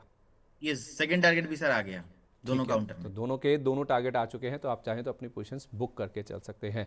अच्छा, ओला इलेक्ट्रिक में सर आप कह रहे थे 45 पर इंपॉर्टेंट सपोर्ट लेवल है, जिनके पास हैं और जो फ्रेश एंटर करना चाहते हैं, जिनको लगता है कि टू व्हीलर इलेक्ट्रिक स्पेस में, इलेक्ट्रिक टू व्हीलर स्पेस में बहुत पोटेंशियल है, क्या उनको और आप फ्रेश एंट्री करने की राय देंगे इन लेवल्स पर? फ्रेश एंट्री अभी कोई प्राइस एक्शन में नहीं दिख रहा है, तो अवॉइड करने का सलाह रहेगा। जिनके पास है बने रहिए with stop loss of final stop loss of 45। ठीक है, कल भी सर हमने देखा था कोचिन शिपयार्ड और GRSC दोनों में 6% की मजबूती थी, आज भी 6.25% ऊपर GRSC खुला है, 3.25% के गेंस कोचिन शिपयार्ड में देखने को मिल रहे हैं। इन स्टॉक्स में सर ये जो शिपयार्ड वाली कंपनीज है, क्या राय देंगे? इतने बड़े गेंस के बाद मुनाफा वसूली करें या फिर अभी बने रहें, होल्ड करें, स्टॉप लॉस ट्रेल करते चलें? देखिए लास्ट वीक एक डिप आ गया था कोचिन शिपयार्ड के स्टॉक में, और उस जो डिप था 1750 1800 के आसपास था, तो वहां से फिर से एक बार जो है पुल बैक आया है और बाउंस बैक आके फॉलो अप बाइंग यहाँ पे आ रहा है। तो मुझे लगता है जिनके पास है बने रहिए, बहुत जल्दी आपको एक बार 2250 से लेके 2300 का भाव यहाँ पे आना चाहिए। आप फिलहाल एक स्टॉप लॉस मेंटेन कर लीजिए। आपका फाइनल इन्वेस्टमेंट अगर आप यहाँ पे किए हो तो आपका फाइनल स्टॉप लॉस होना चाहिए 1950 आपका fixed and final stop loss, उसके साथ आप बने रहिए इस काउंटर में। ठीक और है, सेकंड देखिए GRS पे भी सर सेम थिंग है, अभी 3350 के आसपास चल रहा है, एक वीकली चार्ट पे ब्रेकआउट आया है, ब्रेकआउट आने के बाद अभी सस्टेन भी हो रहा है। तो मुझे लगता है फ्रेश और भी यहाँ से 15 to 20% रैली पॉसिबल है। फ्रेश बाय इस जोन पे नहीं करना है। ठीक क्योंकि है। गार्डन रिच का स्टॉक देखेंगे अभी जितना तेजी से अभी ऊपर आ चुका है, फ्रेश बाई थोड़ा मुझे अभी डर लग रहा है, इसमें अभी नहीं करना है। आपको फ्रेश बाई करना है कभी भी अगर आपको 3250 से लेके 3100 का भाव मिलता है, उस केस में एक रेंज रहेगा, उस रेंज के साथ आपको चलना है। फ्रेश बाई कोचिन शिपयार्ड में आप करके जा सकते हो, लेकिन यहाँ पे थोड़ा रिस्क होगा। बेटर रहेगा उसी दिन इन्वेस्ट कीजिए डिफेंस में जिस दिन थोड़ा बहुत प्रॉफिट बुकिंग आ रहा है, हेल्दी करेक्शन आ रहा है। बेटर आप जिनके पास है अभी बने रहिए, अभी तो रैली आना बाकी है। और ठीक है, तो मतलब स्टॉप लॉस ट्रेल करते हुए चलिए और इन स्टॉक्स में आप बने रहिए। सर फर्टिलाइजर शेयरों में क्या राय देंगे आप? कल हमने देखा था बहुत अच्छे मूव्स इनमें बनते हुए दिखे थे। फैक्ट हुआ, एनएफएल हुआ, इनमें आज हम देख रहे हैं कि थोड़ी प्रॉफिट बुकिंग हो रही है। क्या केवल एक ठहराव है या फिर रैली फिजल आउट हो चुकी है? देखिए मुझे लगता है ऑलरेडी बहुत चला है, तो ऐसा कोई स्ट्रक्चरल प्रॉब्लम तो इसमें है नहीं। अब एनएफएल का ही बात करता हूं तो मैं देखिए एक 98 99 के आसपास एक रेसिस्टेंस था, तो उसके ऊपर अभी सस्टेन हो रहा है। तो मुझे लगता है कहीं ना कहीं चलना और बाकी है। 114 115 तक जाने का हाई पोटेंशियल है, तो जिनके पास है आप बने रहिए। आरसीएफ में भी देखेंगे कि 161 के आसपास चल रहा है, तो मुझे लगता है यहाँ पर भी और पोटेंशियल है, 185 190 तक जाने का पोटेंशियल है, बने रहिए। अगर आप चाहो तो बाई करना है तो आप करंट जोन से भी बाई करके जा सकते हो। इस केस में आपको यहाँ से फ्रेश 4 to 5% एक स्टॉप लॉस मेंटेन करना है। मैं पॉजिटिव हूँ कमिंग नेक्स्ट 2 से 3 महीने में 15 to 20% अपसाइड के लिए। ठीक है। एक बार सर सीडीएसएल भी देखिए, आज इसने 1732 का लेवल टच किया है। अच्छे खासे गेंस इसमें बने सर, 1000 रुपये के आसपास से ये नो रिकवर होकर चलना शुरू हुए, 1700 के आसपास आ गया। और दमखम है या जिनके पास हैं, जिन्होंने नीचे ले रखा है, मुनाफा वसूली कर लें? सर लास्ट दिन ही आई थिंक आपको भी याद है, हमने डिस्कस कर रहे थे हम कि यहाँ पे कोई कॉल किया था किसी ने, तो मैं बोला था आपको कि यहाँ पे एक बार बने रहना है, वेट करना है। ऑल टाइम हाई पॉसिबल है क्योंकि इनका बिजनेस में ना मोनोपोली है। आप चाहे सीडीएसएल देख लीजिए, बीएससी देख लीजिए, ऐसे काउंटर्स को कभी भी आपको शॉर्ट नहीं करना चाहिए, सेल नहीं करना चाहिए। फ्रेश एंट्री इस जोन पे नहीं होगा। एक डिप के लिए मैं वेट करूंगा क्योंकि बहुत चल चुका है एक हफ्ते से। लेकिन आप बने रहिए, मुझे लगता है कि सर बहुत जल्दी नेक्स्ट मैक्सिमम 4 महीना लग सकता है, लेकिन ऑल टाइम हाई यहाँ पे आते हुए दिखेंगे। 1960 के आसपास ऑल टाइम हाई, 1970 के आसपास है, तो उसके ऊपर जैसे सस्टेन करने लगेगा और भी हायर प्राइस पॉसिबल है। तो जिनके पास है बने रहिए। ठीक है, परफेक्ट है। बाजार इस बीच 40 पॉइंट के गेंस के साथ स्टेबल होने की कोशिश कर रहा है। अभी 50 पॉइंट के आसपास की बढ़त है निफ्टी में, 150 पॉइंट ऊपर सेंसेक्स है और 25 पॉइंट की मजबूती के साथ बैंक निफ्टी भी ट्रेड करता हुआ दिख रहा है। आईटी इंडेक्स भी लो लेवल से थोड़ा रिकवर होकर 104% के आसपास की गेंस दिखा रहा है। हम बढ़ेंगे हॉट स्टॉक्स की तरफ 9:30 के आसपास। 4-5 मिनट का समय है सर मेरे पास। कुछ दर्शकों के सवाल इस बीच में पहले ले लेता हूँ। एक सर दीपक जी का सवाल है, ये कह रहे हैं कि please advice for long term view on IndusInd bank. 40 share इनके पास हैं सर, 813 रुपये पर लॉन्ग टर्म का व्यू है। और दूसरा सर इनके पास यूग्रो कैपिटल हैं, यूजीआरओ कैपिटल, 170 शेयर हैं 200 रुपये के दाम पर। अभी आई थिंक कल परसों ही इन्होंने अपना जो राइट इशू का प्राइस है उसकी घोषणा की है। 10% के आसपास के डिस्काउंट पर वो प्राइस इन्होंने लॉन्च किया है। तो एक इंडसइंड बैंक और दूसरा यूग्रो कैपिटल। सर एक काउंटर पे ब्रेकआउट आया है, मैं पहले नाम बता देता हूँ। देखिए कंपनी का नाम है एसकेएफ इंडिया। एसकेएफ इंडिया अभी चल रहा है 4930 के आसपास। तो मुझे लगता है यहाँ पे एक अच्छा वॉल्यूम के साथ अभी एक ब्रेकआउट आया है। अभी जिनके पास है आप तो बने रहिए और फ्रेश बाय भी आप करके जा सकते हो। इस केस में मुझे लगता है नेक्स्ट एक हफ्ते में आपका टारगेट आना चाहिए।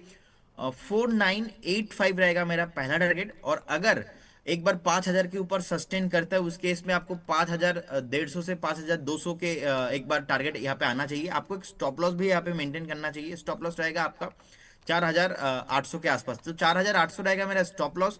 और मुझे लगता है कि एक बार आज या तो कल तक 4985, और उसके बाद अगर आप 4-5 दिन थोड़ा टाइम देते तो 5000 के ऊपर 5200 तक जाने का हाई पोटेंशियल है इस काउंटर में। और देखिए सर अभी इंडसइंड बैंक हमने देखा कि लगातार बहुत, जो इंडसइंड बैंक का जो डेरिवेटिव का प्रॉब्लम हुआ उसके बाद नीचे आ गया था, उसके बाद एक बॉटम बनाया, फिर से ऊपर गया। अभी 800 के ऊपर क्रॉस बहुत टाइम से नहीं हो रहा था, तो अभी 800 के ऊपर सस्टेन कर रहा है। तो मुझे लगता है अगर आप यहाँ पे ऑलरेडी इन्वेस्टेड हो, आपको एक fixed and final stop loss होना चाहिए, वो रहेगा आपका 725, क्योंकि बहुत वॉलेटाइल है। 725 अगर कभी भी ब्रेक होता है आपको यहाँ पे नहीं रहना है। फिलहाल चार्ट स्ट्रक्चर में रेसिस्टेंस है ऑलमोस्ट 840 से लेके 850 के आसपास, तो आप बने रहिए। मुझे लगता है बहुत जल्दी आपको एक बार इस काउंटर यहाँ पे फॉलो अप बाइंग अगर आता है तो इस केस में आपको 850 तक जा सकता है। 850 के ऊपर नेक्स्ट एक बार रिव्यू करेंगे, देखेंगे कि क्या हो रहा है। लेकिन बहुत रिस्की स्टॉक है, आपको 725 fixed and final stop loss आपको मेंटेन करके जाना है।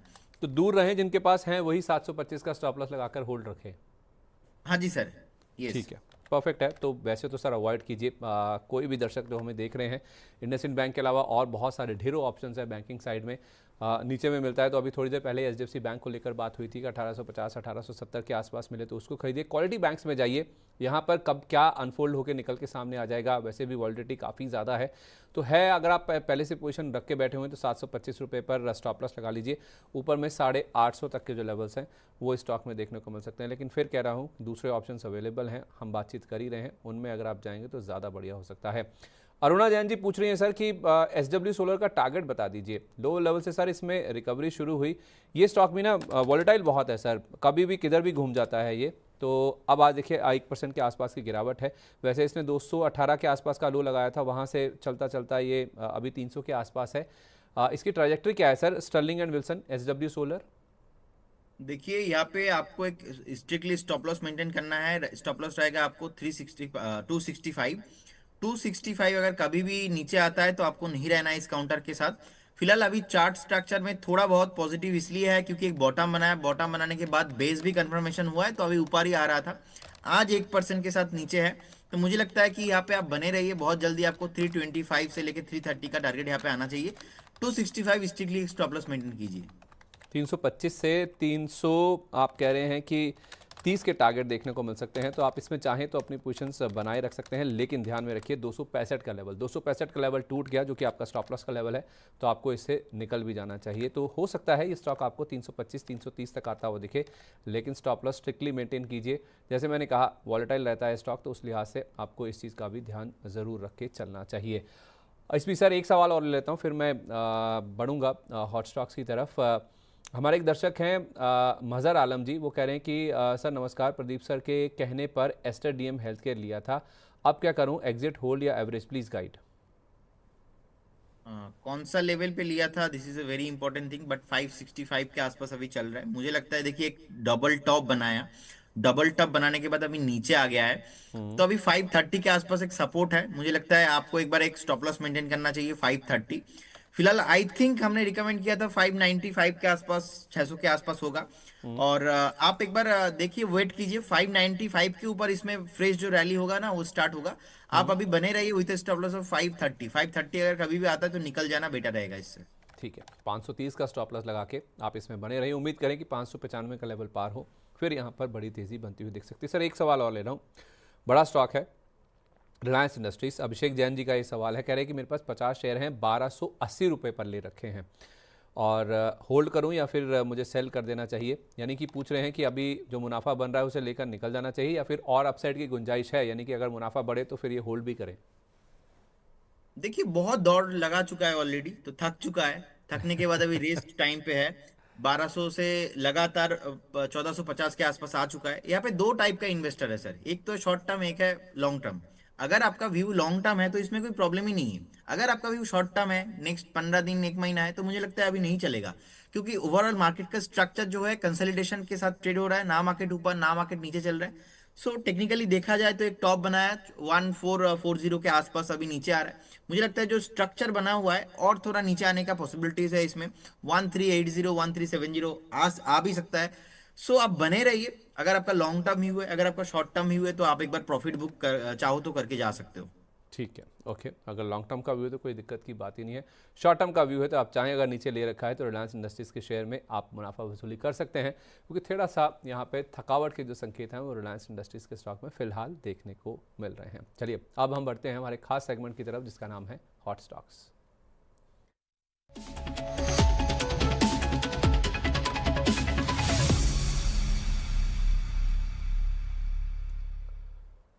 आज से ना सर एमपीसी की 3 दिन की पॉलिसी बैठक की शुरुआत होने जा रही है। पूरा फोकस इस चीज़ को लेकर है कि क्या इस बार रेट कट होता हुआ दिखेगा। वाइडली एंटिसिपेटेड है कि तीसरी बार लगातार आरबीआई की ओर से जो एमपीसी की बैठक है उसमें 1/4% से रेपो रेट में कटौती की जाएगी, यानी कि कुल मिलाकर देखें तो 75 बेसिस पॉइंट का जो ड्रॉप है वो रेपो रेट में हो जाएगा अगर ये 6 तारीख को भी रेट कट हो जाता है। इसी एंटिसिपेशन में कल हमने देखा रियल्टी इंडेक्स में ज़बरदस्त गेन थे। कल टॉप गेनर था रियल्टी इंडेक्स की, जहाँ तक बात है 5 दिन में देखें तो 3.5% से ज़्यादा का उछाल देखने को मिल चुका है, और एक महीने में रियल्टी इंडेक्स करीब 11% की तेज़ी दिखा चुका है। 6 जून को रेपो रेट कट अगर हो जाएगा तो वही एक एंटीसिपेशन है। जितने भी जो रेट सेंसिटिव्स हैं, जिसमें बैंकों को भी आप शामिल कर लीजिए, इनको शामिल कर लीजिए, एनबीएफसीज को शामिल कर लिए, इन तमाम कंपनियों में हम देख रहे हैं कि मूव्स काफ़ी पॉजिटिव देखने को मिल रहे हैं। तो अब सवाल यहाँ पर ये है कि अगर रेट कट होना है जैसा कि वाइडली एंटिसिपेटेड है, तो क्या real estate as a pack में अभी भी खरीदारी करने के मौके हैं? क्या इनका भी डिफेंस जैसा ही हाल है कि स्टॉप लॉस लगाकर इनको ट्रेल करते हुए चले? हम इसीलिए आपको इनके रिटर्न्स बताने की कोशिश कर रहे हैं। पहले तो बात सर ये बताइए कि आरबीआई की पॉलिसी में क्या एक्सपेक्ट आप करके चल रहे हैं? क्या इस बार आप मान के चल रहे हैं कि रेट कट होगा तीसरी बार लगातार?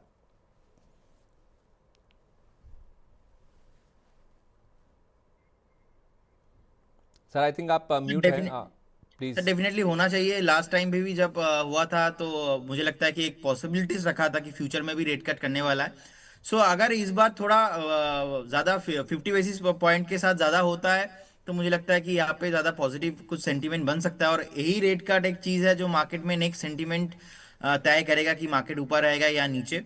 और मुझे लगता है कि सर इसमें नेगेटिव तो ज्यादा कुछ होने वाला नहीं है। मार्केट रेंज बाउंड है तो प्रॉब्लम मैं नहीं दिखता हूँ। और रियलिटी सेक्टर में भी मैं पॉजिटिव ही हूँ। मुझे लगता है जितने भी रियल एस्टेट काउंटर है उसमें मेरा टॉप पिक रहेगा डीएलएफ। लेकिन यहाँ पे कोई ट्रेडिंग शॉर्ट टर्म वाला व्यू नहीं है और लॉन्ग टर्म वाला व्यू है। एटलीस्ट आपको 6 से 8 महीना वेट करके चलना है। अच्छा ठीक है, तो रियल एस्टेट पर पॉजिटिव व्यू है। तो आप सर शो की स्टार्टिंग में भी कह ही रहे थे कि अगर बाजार में कोई तेज़ी बननी है, नए ट्रिगर की तलाश में है बाजार, तो क्या वो पॉलिसी का अनाउंसमेंट है जिसमें रेट कट हो सकता है? क्योंकि 1/4% तो बाजार में ऑलरेडी डिस्काउंटेड है, तो अब चलने के लिए क्या आधा % आएगा तो बाजार में तेज़ी बनेगी? सर देखिए, मुझे लगता है कि ये ना बेसिकली एक बार रेट कट के लिए वेट करना चाहिए, क्योंकि मार्केट का जो सेंटीमेंट है, सेंटीमेंट ठीक नहीं हो रहा है। क्योंकि देखिए अभी भी आप निफ्टी देखिए, वही अपना जो डे लो के आसपास है, और जो लास्ट 4 से 5 दिन के जो एक रेंज के आसपास था, ऑलमोस्ट 24,500 का एक सपोर्ट है, उसके आसपास ही 24,550 के आसपास ट्रेड हो रहा है। तो अगर आज ब्रेक हो जाता है तो फिर एक दिक्कत है, तो फिर मार्केट में और सेलिंग प्रेशर आ सकता है। तो एक बार बेटर रहेगा वेट करके जाना, क्योंकि ऐसे इवेंट, जो भी बड़े इवेंट होता है, इसका नेगेटिव इम्पैक्ट भी हो जाता है, पॉजिटिव इम्पैक्ट भी हो जाता है। तो एक बार बेटर होगा वेट करके जाना। जो होता है एक बार देखते हैं पहले स्क्रीन के सामने क्या होता है लेवल। या तो मैं वही सर, वही मेरा फिक्स्ड, वही सेम वर्ड है कि लेवल ब्रेक होगा तब जाके मैं यहाँ पे पॉजिटिव या तो नेगेटिव सेंटीमेंट्स कुछ बनाऊंगा। फिलहाल अभी एक बार मेरे को वेट एंड वॉच करना है स्ट्रिक्टली। चलिए ठीक है, अभी फिलहाल के लिए आप वेट एंड वॉच कीजिए, क्योंकि रेपो रेट कट होगा ये तो वाइडली एंटिसिपेटेड है। अब ये 1/4% होगा या आधा % होगा, इसी से बाजार की जो दिशा है वो तय होती हुई नजर आएगी। लेकिन एफआईज बिकवाली कर रहे हैं, वो सेंटीमेंट को ख़राब कर रहे हैं, और सेंटीमेंट अच्छा नहीं हो रहा है मार्केट का। इसी वजह से हम देख रहे हैं कि दिक्कत है। कल रियल्टी इंडेक्स में आप देखेंगे तो आपको मजबूती नजर आएगी, 1.25% के आसपास के गेंस के साथ वहाँ क्लोजिंग हुई। लेकिन आज के सेशन में आप देखेंगे तो टॉप लूजर आपको रियल्टी इंडेक्स ही नजर आएगा। इसीलिए हम सवाल खड़ा कर रहे हैं कि क्या रियल एस्टेट स्टॉक्स में जितनी तेज़ी हो चुकी है, स्पेशली पिछले 5 दिन में, पिछले 1 महीने में, क्या यहाँ से वो तेज़ी और एक्सटेंड हो सकती है? एक एक करके सारे स्टॉक्स डिस्कस करते हैं और जानने की कोशिश करते हैं कहाँ पर अब अपसाइड की गुंजाइश बची है, या फिर कहाँ पे आपको मुनाफा वसूल लेना चाहिए। ब्रिगेड एंटरप्राइजेस से शुरुआत कर रहा हूँ सर। 13% पिछले 5 दिन में स्टॉक चल चुका है। शॉर्ट टर्म में, अल्ट्रा शॉर्ट टर्म की अगर आप बात करें तो सबसे ज़्यादा यही स्टॉक है जो कि चलता हुआ दिखा है। पूरे पैक में अगर आप देखेंगे 1 महीने में भी करीब 20% के आसपास का अपमूव आ चुका है। तो ब्रिगेड एंटरप्राइजेस में मुनाफा वसूली कर लें या अभी बने रहें और अपसाइड की गुंजाइश है?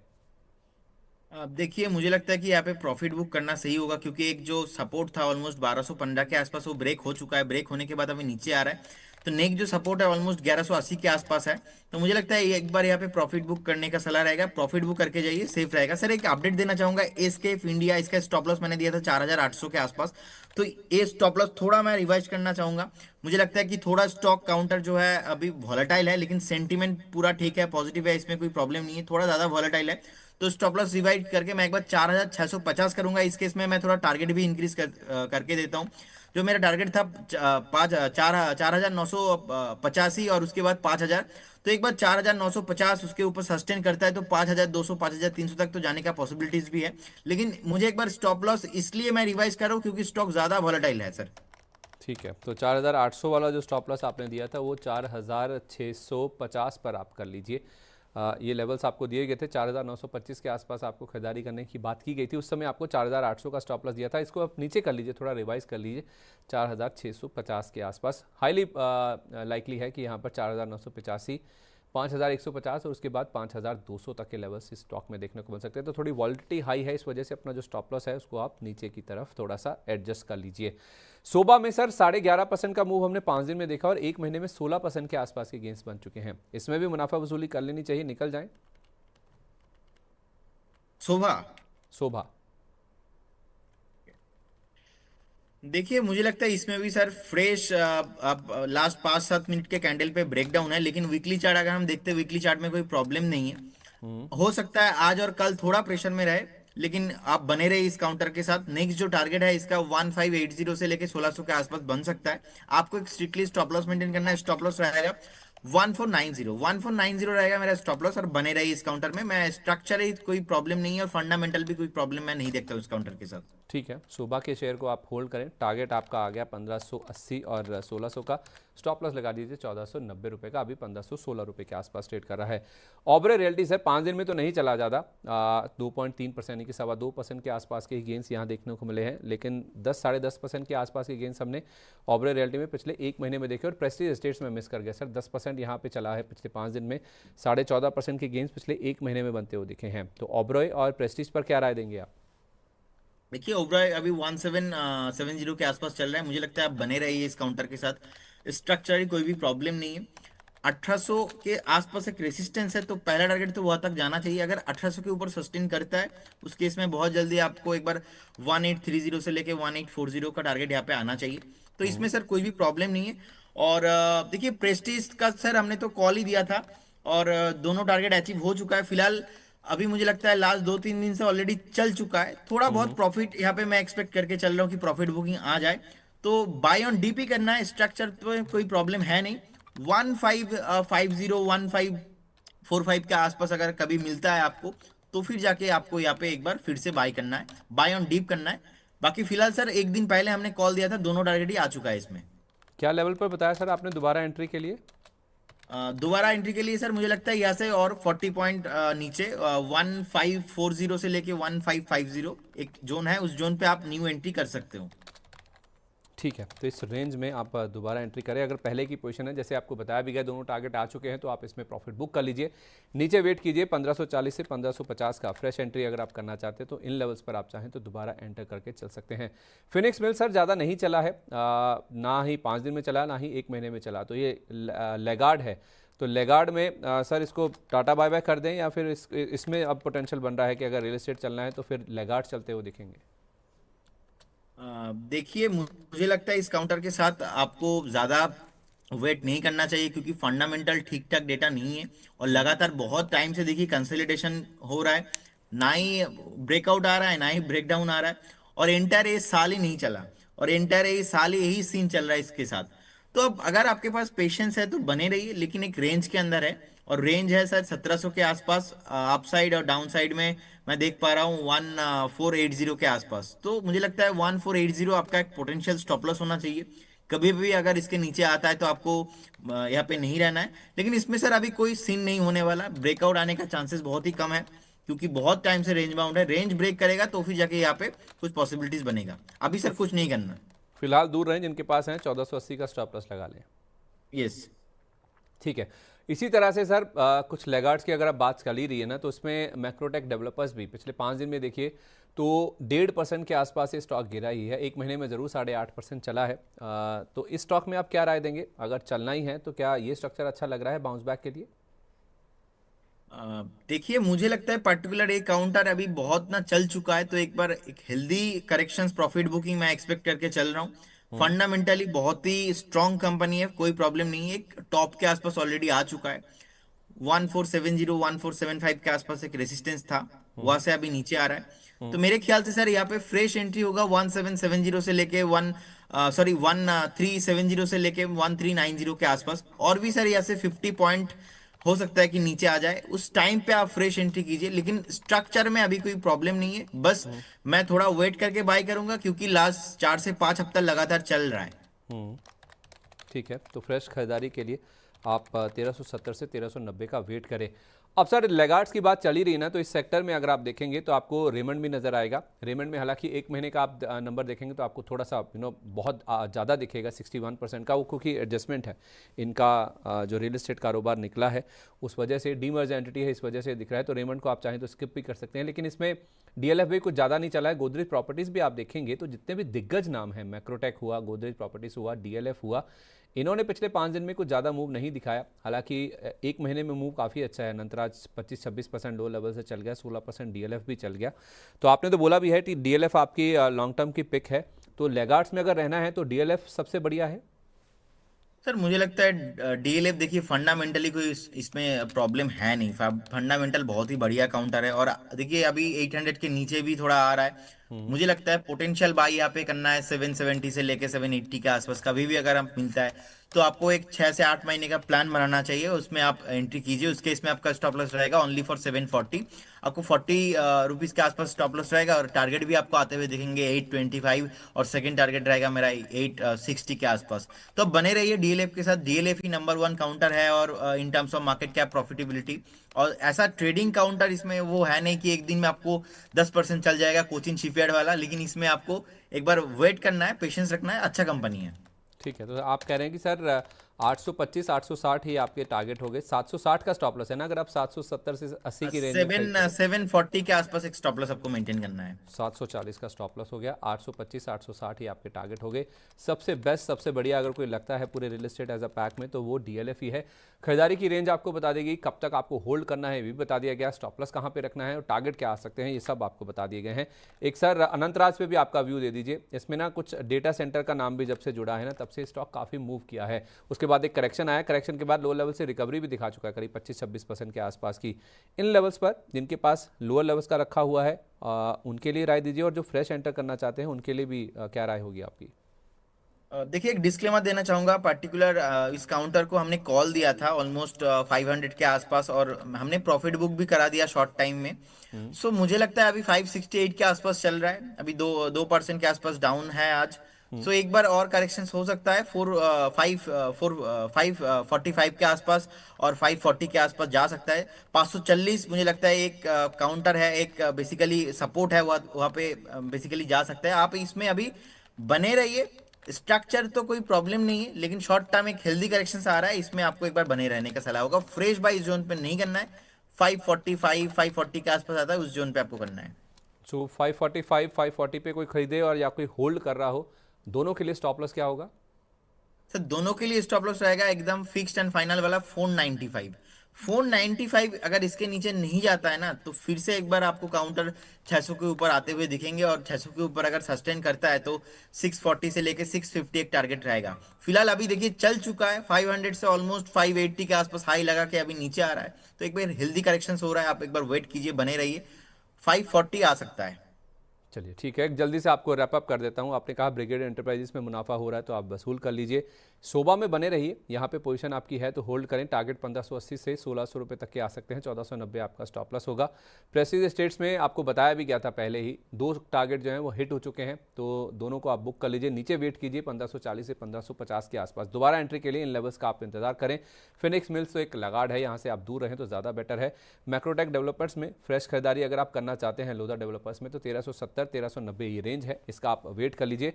बेस्ट ऑफ द लॉट, सबसे अच्छा अगर कोई stock real estate as a pack में दिख रहा है वो है डीएलएफ का। 6 से 8 महीने का व्यू लीजिए, 770 780 इस रेंज में खरीदारी करें। 740 का स्टॉप लॉस लगाएं, 850 860 तक के लेवल से स्टॉक में देखने को मिल सकते हैं। और अनंतराज में भी 545 540 इस रेंज में मिल जाए तो यहाँ पे आप खरीदारी करके चल सकते हैं। तो अगर आपको है आपके पास पोजीशन तो भी आप बने रहिए।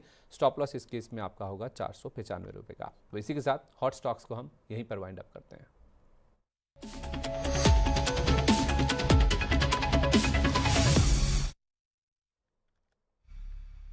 चलिए एक मार्केट का आपको अपडेट दे देते हैं, फिर दर्शकों के सवालों की ओर बढ़ूंगा। कुछ स्टॉक्स मैंने ऑलरेडी डिस्कस किए हैं, कुछ सवाल लिए भी हैं, और भी सवाल जो हैं वो आपके सामने लाने की कोशिश करेंगे। 20 पॉइंट ऊपर आपको निफ्टी 24,560 के आसपास ट्रेड करता हुआ दिख रहा है, तो हाई लेवल्स पे सस्टेन नहीं कर पा रहा है, और 50 पॉइंट के आसपास के गेंस आपको सेंसेक्स में भी नज़र आ रहे हैं। 80,800 इस लेवल को बचाने की जो कोशिश है वो सेंसेक्स में पूरी तरह से देखने को मिली है। और निफ्टी बैंक तो देखें अपने गेंस ऑलरेडी सरेंडर कर चुका है, लाल निशान के साथ फिलहाल कारोबार हो रहा है। कहाँ से गिरावट आ रही है? निफ्टी बैंक में सबसे कमज़ोर क्या है? निजी बैंक जैसे कल कमज़ोर थे, आज भी आईसीआईसीआई बैंक आधे % से ज़्यादा की कमजोरी यहाँ देखने को मिल रही है। फेडरल बैंक कमज़ोर है, एक्सिस बैंक कमज़ोर है और उसके साथ साथ 2 पीएसयू बैंक एसबीआई और कैनरा बैंक, इनको भी शामिल कर लीजिए। ये 5 टॉप कंट्रीब्यूटर्स हैं निफ्टी बैंक को नीचे की ओर धकेलने में या फिर नीचे खींचने की तरफ, आज इनका सबसे ज़्यादा योगदान है।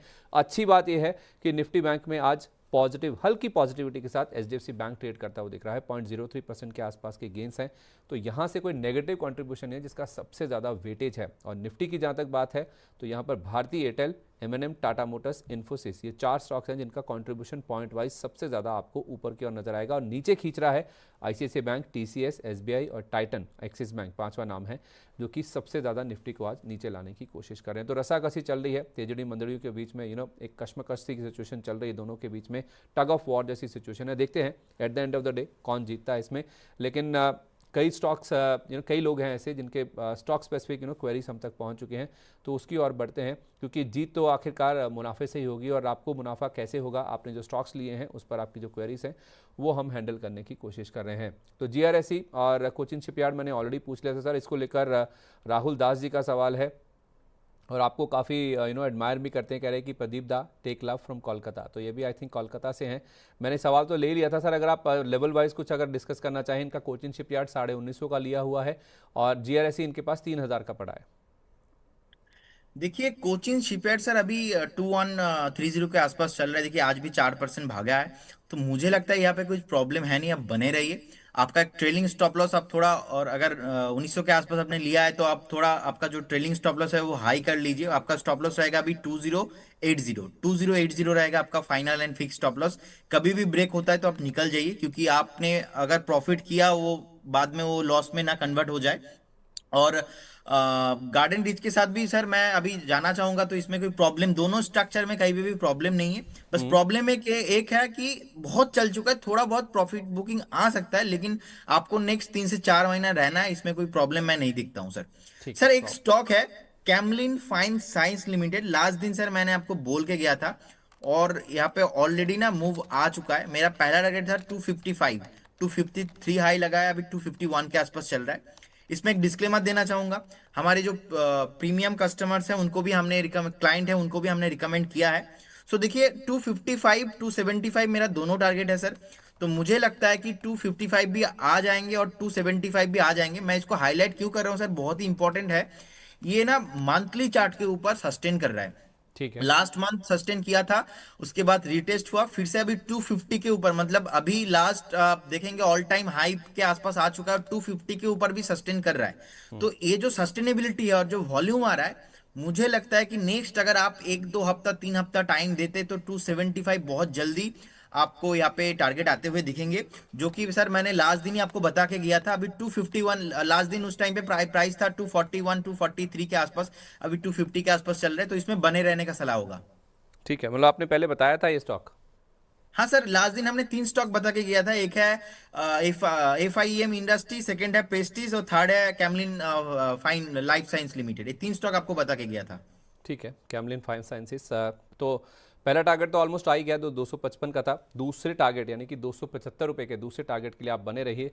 1 से 3 हफ्ते का आपको समय देना है। तो सर स्टॉप लॉस जो आपने बताया था, क्या उसको रिवाइज करना है? नहीं सर, स्टॉप लॉस मेरा सेम रहेगा।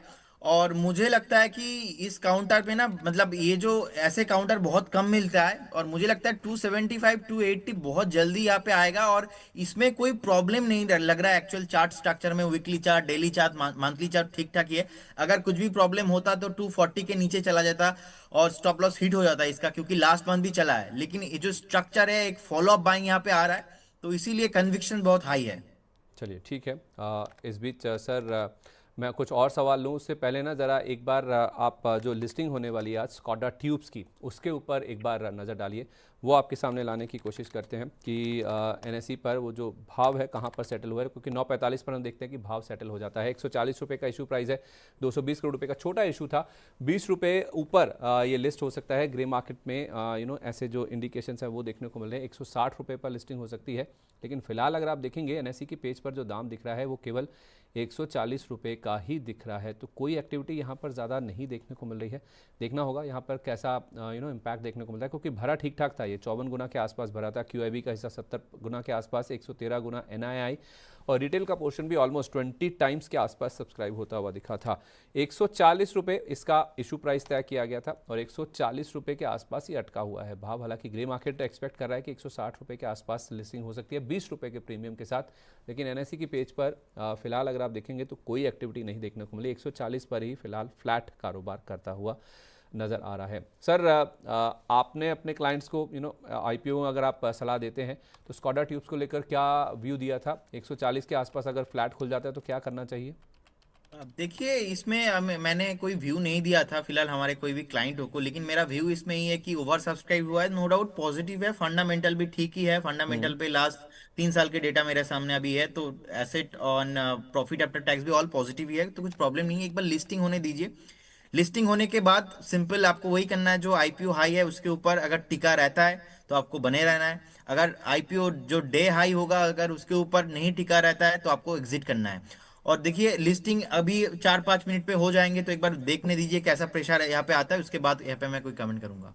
ठीक है, परफेक्ट है सर। 5-7 मिनट वेट कर लेते हैं, जब लिस्टिंग हो जाएगी 10 बजे हमारे पास भाव आ जाएगा तो उस समय हम दोबारा आपको इसको रिविजिट कर लेंगे। इस बीच सर, जैसा राम मून जी का सवाल है, कह रहे हैं कि sir I have Sharda Motors के शेयर मेरे पास रखे हैं, व्हाट्स द टारगेट? इसमें टारगेट क्या लेकर चलें?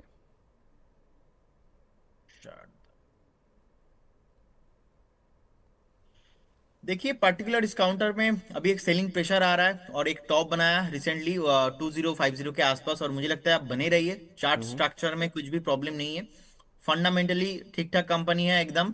और जो चार्ट स्ट्रक्चर है इसमें थोड़ा बहुत लास्ट वीक प्रेशर आया था और अभी वही सेम प्रेशर कंटिन्यू हो रहा है, तो मुझे लगता है कि इसमें अभी भी बने रहिए, इसमें कोई प्रॉब्लम नहीं है। विद स्टॉप लॉस ऑफ 1870 रहेगा आपका फाइनल स्टॉप लॉस, और बने रहिए। अगर 1940 इसके ऊपर अभी सस्टेन करता है तो इस केस में आपको एक बार बहुत जल्दी 1985 और 2000 के आसपास भाव आते हुए दिखेंगे। ठीक है। सर, एक बार ना हिंदुस्तान जिंक भी देखिए, आज टॉप लूजर्स की सूची में देखें तो आपको हिंदुस्तान जिंक 3.5% के आसपास ही कमजोरी के साथ कारोबार करता हुआ दिखेगा। अब मेरा सवाल सर मेटल सेक्टर को लेकर है। बाजार आप देखिए तो हरे निशान में अपने आप को मेंटेन करने की कोशिश कर रहा है। दिक्कत यही है, जो क्लैरिटी नहीं आ पा रही है वो है ट्रेड डील को लेकर, और स्पेशली इस चीज़ को लेकर कि 50% के जो टैरिफ लगाए गए थे यूएस की ओर से स्टील और एल्यूमिनियम पर, बाजार ये मान के चला था शायद केवल एक नेगोशिएटिंग टूल है, इसको लेकर बातचीत हो जाएगी, सहमति बन जाएगी, कोई समझौता हो जाएगा, लेकिन आज से ये इफेक्टिव होने हैं। इसको लेकर अभी तक कोई क्लैरिटी नहीं आई है। मेटल इसीलिए आप देखिए प्रेशर में है, खासतौर पे हिंदुस्तान जिंक। तो मेटल सेक्टर पर आपका व्यू क्या है, और हिंदुस्तान जिंक पर भी आपकी राय दीजिए। देखिए, मेटल सेक्टर पे मेरा व्यू है सर, अभी थोड़ा बहुत यहाँ पे नेगेटिव सेंटीमेंट जो आ रहा है और नीचे जा सकता है, मतलब नियर अबाउट 5 to 7% और भी नीचे मैं देख पा रहा हूँ, और मैं इस जोन पे बाई नहीं करूंगा। और स्पेशली हिंदुस्तान जिंक लिमिटेड अभी 455 के आसपास चल रहा है। देखिए, क्लियर कट कंटिन्यूअसली जो टॉप बनाया था ऑलमोस्ट टॉप है 480 और 475 के आसपास, तो 475 ना क्रॉस नहीं हो रहा था बहुत टाइम से ऑलरेडी। 475 क्रॉस होगा, उसके बाद ही यहाँ पे कुछ ज्यादा अच्छा पॉजिटिव स्ट्रक्चर बनेंगे और उसके बाद ब्रेकआउट आएगा। फिलहाल आपको एक बार अवॉइड करना है, जिनके पास है आप बने रहिए विद स्टॉप लॉस ऑफ 440 के स्टॉप लॉस के साथ आप बने रहिए। एंटायर स्टील काउंटर में एक प्रेशर है, टाटा स्टील भी देखिए 157 के आसपास चल रहा है, फिलहाल पॉजिटिव तो नहीं है, लेकिन इसने भी एक छोटा मोटा टॉप बना दिया, ऑलमोस्ट टॉप है 165 के आसपास, तो 165 पे टॉप बनाया, अभी नीचे आ रहा है थोड़ा बहुत, तो मेरे को लगता है कि सर 152 153 वो एक पोटेंशियल बाइंग जोन होगा। तो आप लॉन्ग टर्म व्यू से तो कोई प्रॉब्लम नहीं है, लेकिन शॉर्ट टर्म में ये जो प्रेशर है ये थोड़ा कंटिन्यू रहेंगे, और आपको बने रहना है। फ्रेश बाय अभी नहीं करना है, 2-4-5 दिन एक बार वेट करके जाना है, उसके बाद करना है। ठीक है, परफेक्ट है।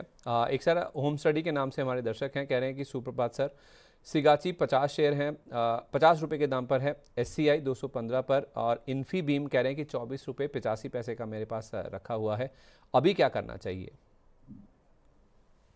देखिए, पहले मैं इन्फीबीम को लेकर बता देता हूँ। इन्फीबीम बेसिकली जब आईपीओ हुआ था उसके बाद हमने देखा एक वेल्थ डिस्ट्रॉय करके दिया है बहुत सारे इन्वेस्टर्स का, भी 20 रुपीज के आसपास चल रहा है, इसमें आपको नहीं रहना है। ठीक है। अगर आपके पास ऑलरेडी है, आप एक स्टॉप लॉस मेंटेन कीजिए 18.50, अब बने रहिए, लेकिन फ्रेश बाय आपको नहीं करना है, अवॉइड करना है। फंडामेंटल खराब ही लगता है मुझे, और टेक्निकल भी देखिए लगातार last quarter to quarter negative ही है, और मुझे लगता है कि आप एक बार 18.50 एक स्टॉप लॉस मेंटेन कीजिए और बने रहिए। हो सकता है एक बार आपको प्राइस मिले 24 से लेकर 25 का, लेकिन पोटेंशियल उतना है नहीं है। और इसमें ऐसा बिल्कुल भी मत सोचिए is like Vodafone Idea, is like Yes Bank, is like PC Jeweller, is like Vakrangee वाला काउंटर्स, ऐसे ही होता है। तो इन्फीबीम यहाँ पे मल्टीबैगर आपको होगा नहीं। तो एक बार आप चाहो तो स्टॉप लॉस मेंटेन कीजिए और बने रहिए, लेकिन आपको फ्रेश बाई नहीं करना है। ठीक है। Second stock sir, Sigachi industry जो आपने बताया, इसमें अभी 54 के आसपास चल रहा है। मुझे लगता है एक रेसिस्टेंस है 58 के आसपास। 58 के ऊपर अगर सस्टेन करता है, उस केस में यहाँ पे आपको एक ब्रेकआउट आते हुए दिखेंगे, क्योंकि फंडामेंटल पे कुछ प्रॉब्लम नहीं है। लेकिन स्मॉल कैप है, 1800 करोड़ के आसपास मार्केट कैप है, थोड़ा लिक्विडिटी का इशू रहता है, तो इसलिए आपको ज्यादा क्वांटिटी के साथ इसमें ट्रेड नहीं करना है, पोजीशन साइजिंग अच्छे से मैनेज करना है। नीट प्रॉफिट 70 करोड़ के आसपास पोस्ट किया है। अगर एक बार 58 उसके ऊपर सस्टेन करता है, तो उसके इसमें टारगेट आते हुए दिखेंगे 68 से लेके 70 तक। अभी फिलहाल आपको एक बार 51 का एक स्टॉप लॉस के साथ आपको यहाँ पे बने रहने का सलाह होगा। ठीक है। और SCI shipping corporation? SCI, okay. देखिए एससीआई मुझे बहुत ही अच्छा लगता है, फंडामेंटल बहुत पॉजिटिव है। और देखिए जो आज भी 3% पॉजिटिव के साथ ट्रेडिंग हो रहा है, तो बेसिकली अभी 205 के ऊपर सस्टेन हो रहा है। 205 के ऊपर एक ब्रेकआउट भी आया है, तो मुझे लगता है बहुत जल्दी सर यहाँ पे आपको 218 से 220 मतलब दो एक दिन में आ जाएंगे। और अगर एक बार 220 के ऊपर सस्टेन करता है, तो नेक्स्ट रेसिस्टेंस है 245 के आसपास। 245 से आगे कोई रेसिस्टेंस नहीं है, तो 220 मेरा पहला टारगेट रहेगा। 220 के ऊपर ऊपर अगर एक दिन भी सस्टेन करता है, तो 245 आपको आते हुए देखेंगे। इस केस में आपको एक छोटा सा स्टॉप लॉस मेंटेन करना है 196 का। 196 रहेगा आपका स्टॉप लॉस, और बने रहिए। 220 245 आपके टारगेट हैं, 196 का आपको स्टॉप लॉस मेंटेन करना होगा। अच्छा लग रहा है ये शेयर, आज भी मजबूत ट्रेड कर रहा है बाजार, जबकि हम देख रहे हैं कि काफ़ी ज़्यादा वॉलेटाइल है। सुरेंद्र शर्मा जी का सवाल ले रहा हूँ, मैं फिर लिस्टिंग की तरफ बढ़ूंगा। रेन इंडस्ट्री सर 100 शेयर इनके पास 185 के रखे हैं, और इंजीनियर्स इंडिया 100 शेयर हैं, 197 का प्राइस है इनका। आपसे राय मांग रहे दोनों स्टॉक्स पर। देखिए इंजीनियर इंडिया मैं पहले बता देता हूं, अभी 227 के आसपास चल रहा है। डेली स्ट्रक्चर पॉजिटिव ही है, डेली स्ट्रक्चर में कोई प्रॉब्लम है नहीं। अगर हम वीकली डेटा थोड़ा देखेंगे इसमें, तो बेसिकली एक टॉप बनाया रिसेंटली 235 के आसपास, उसके बाद नीचे आ रहा है। मुझे लगता है लास्ट वीक से स्टॉक चला था 200 से ऑलमोस्ट 240 के आसपास हो गया था, तो वहां से अभी थोड़ा बहुत प्रॉफिट बुकिंग अभी आ रहा है। एक बार आपको इस काउंटर में बने रहना है विद स्टॉप लॉस ऑफ 220। और इसमें मुझे लगता है फ्रेश बाय अभी आपको नहीं करना है, क्योंकि लास्ट वीक बहुत चल चुका है, तो एक हेल्दी करेक्शन आ रहा है, बने रहिए इसमें। 580 करोड़ के आसपास नीट प्रॉफिट पोस्ट किया है, ऑलमोस्ट 13,000 करोड़ के आसपास मार्केट कैप है। देखेंगे ईपीएस भी 10 रुपीज के आसपास है, और स्टॉक का पी भी 22 के आसपास है। तो all the my interpretation is stock counter is good for long term, but short term में थोड़ा बहुत प्रेशर आपको दिख सकता है यहाँ पे। सर पहला स्टॉक सर आपने क्या बताया था? किसमें सर? इनके जो तीन स्टॉक, दो स्टॉक से, एक रेन इंडस्ट्रीज था सर। ओके, और सेकंड स्टॉक और एक क्या बताया सर आपने? Engineers India. ओके, इंजीनियरिंग बात हो गया, रेन इंडस्ट्रीज। ओके ओके, देखिए इसमें अभी 145 के आसपास चल रहा है। एक ब्रेकडाउन था सर, ब्रेकडाउन के बाद एक कंसोलिडेशन अभी हो रहा है। तो मुझे लगता है 150 के ऊपर क्लोजिंग देना बहुत इंपॉर्टेंट है इसके लिए, क्योंकि 150 के ऊपर ही इसमें ब्रेकआउट आएगा, और उसके बाद 170 से 175 से लेके 180 तक कोई भी रेजिस्टेंस नहीं है। तो 180 150 के ऊपर आप एक बार क्लोजिंग दीजिए, 180 तक आपका जाने का हाई पोटेंशियल है। जिनके पास है बने रहिए with stop loss of 135। 135 stop loss लगाइए और मेंटेन कीजिए यहाँ पे। चलिए, इस बीच आपको बता दूं कि स्कोडा ट्यूब्स की लिस्टिंग हो चुकी है, 140 पर ही खुला, जैसा हम आपको बता भी रहे थे। एक फ्लैट यहाँ पर जो शुरुआत है, जो लिस्टिंग है, वो स्कोडा ट्यूब्स की हुई है। उसके बाद हमने दोनों तरफ के मूव देखे हैं। ऊपर में 5 रुपये चला, 145 रुपये का हाई लगाया, और नीचे में 135 रुपये 10 पैसे का लो इसने टच किया, और अभी उस रेंज के बीचों बीच 141 के आसपास कारोबार करता हुआ दिख रहा है। तो सर फ्लिप फ्लॉप कर रहा है, फ्लैट लिस्टिंग हुई, उसके बाद नीचे भी गया, ऊपर भी हमने जाता हुआ दिखा। स्कोडा ट्यूब्स अगर एक बार दिखा दें, हाँ ये सामने आपके आ गया सर। 145 रुपये का इसने हाई छुआ, और इनफैक्ट अभी आप देखेंगे 141 छूने के बाद फिर से 145 के आसपास आ गया, 3.5% ऊपर अपने ओपनिंग प्राइस से भी और अपने इशू प्राइस से भी। तो जब तक सर ऊपर है तब तक बने रहें। कोई स्टॉप लॉस को देना चाहेंगे आप इसमें? संदीप जी, लास्ट दिन जब आपने मुझे पूछा था कि यहाँ पे इन्वेस्ट करना चाहिए कि नहीं करना चाहिए, मैंने आपको एक आंसर दिया था बहुत इंटरेस्टिंग। वो है बेसिकली, जब बुल मार्केट चलता है तो कोई भी स्टॉक भागता है। अगर बुल मार्केट नहीं है, कंफ्यूज्ड है मार्केट, मार्केट रेंज बाउंड है, आप कितने भी अच्छा बढ़िया आईपीओ लेके आओ, उसमें आपको ज्यादा जीएमपी प्रॉफिट गेन नहीं मिलेंगे। तो यही एक रियल एग्जांपल है कि इसमें उतना अभी लिस्टिंग गेन नहीं हुआ। देखिए, अब जिनके पास है आप बने रहिए विथ स्टॉप लॉस ऑफ 132। मुझे लगता है 132 अगर इसके ऊपर रहता है तो इसमें एक रैली आ सकता है। फिलहाल आज के दिन के लिए मैं एक बार वेट करना पसंद करूंगा कि कैसा मूव हो रहा है। अगर प्राइस एक्शन आता है नीचे के साइड से तो आपको 132 के आसपास एक stop loss, strictly stop loss maintain करके आपको चलना है। ठीक है, ओके। तो इसमें कोई ऐसे तो नहीं ना जिनको नहीं मिला, क्योंकि 20 गुना के आसपास रिटेल का पोर्शन भी भरा था, तो सबको तो नहीं मिले हैं। तो फ्रेश तो नहीं खरीदारी करनी ना, क्योंकि बहुत लोगों ने उत्साहित होकर इसमें अप्लाई किया था। सर लोग सर हमेशा उत्साहित ही रहता है, लोगों के पास इंडिया में प्रॉब्लम ही नहीं है, पैसा का कोई प्रॉब्लम नहीं है। देखिए कोई भी आईपीओ आ रहा है 10 टाइम्स 5 टाइम्स, तो ये जो गरीबी है सर ये हमारे पास है। हम बोलते हैं कि गरीब है, लेकिन पैसा देखिए मार्केट में कितना पैसा है। सो आप कितना भी मना करो, लोगों को ओवर सब्सक्रिप्शन होना ही है। सो यही है सर, इसमें भी बने रहने का है। 147 150 के आसपास भी, 150 के ऊपर अगर सस्टेन करता है ना 2-1 घंटा, तो फिर इंटरेस्टिंग मूव यहाँ पे आ सकता है। उस केस में आपको एक बार दिन के दौरान ही 165 170 के आसपास आपको मिल सकता है, लेकिन 150 के ऊपर सस्टेन करना 1-1.5 घंटा, इसके लिए आपको वेट करना है। फिलहाल ऐसा भी हो सकता है कि प्रॉफिट बुकिंग आ जाए, तो इसके लिए मैं सेफ जाना पसंद करूंगा। 132 रहेगा मेरा स्टॉप लॉस।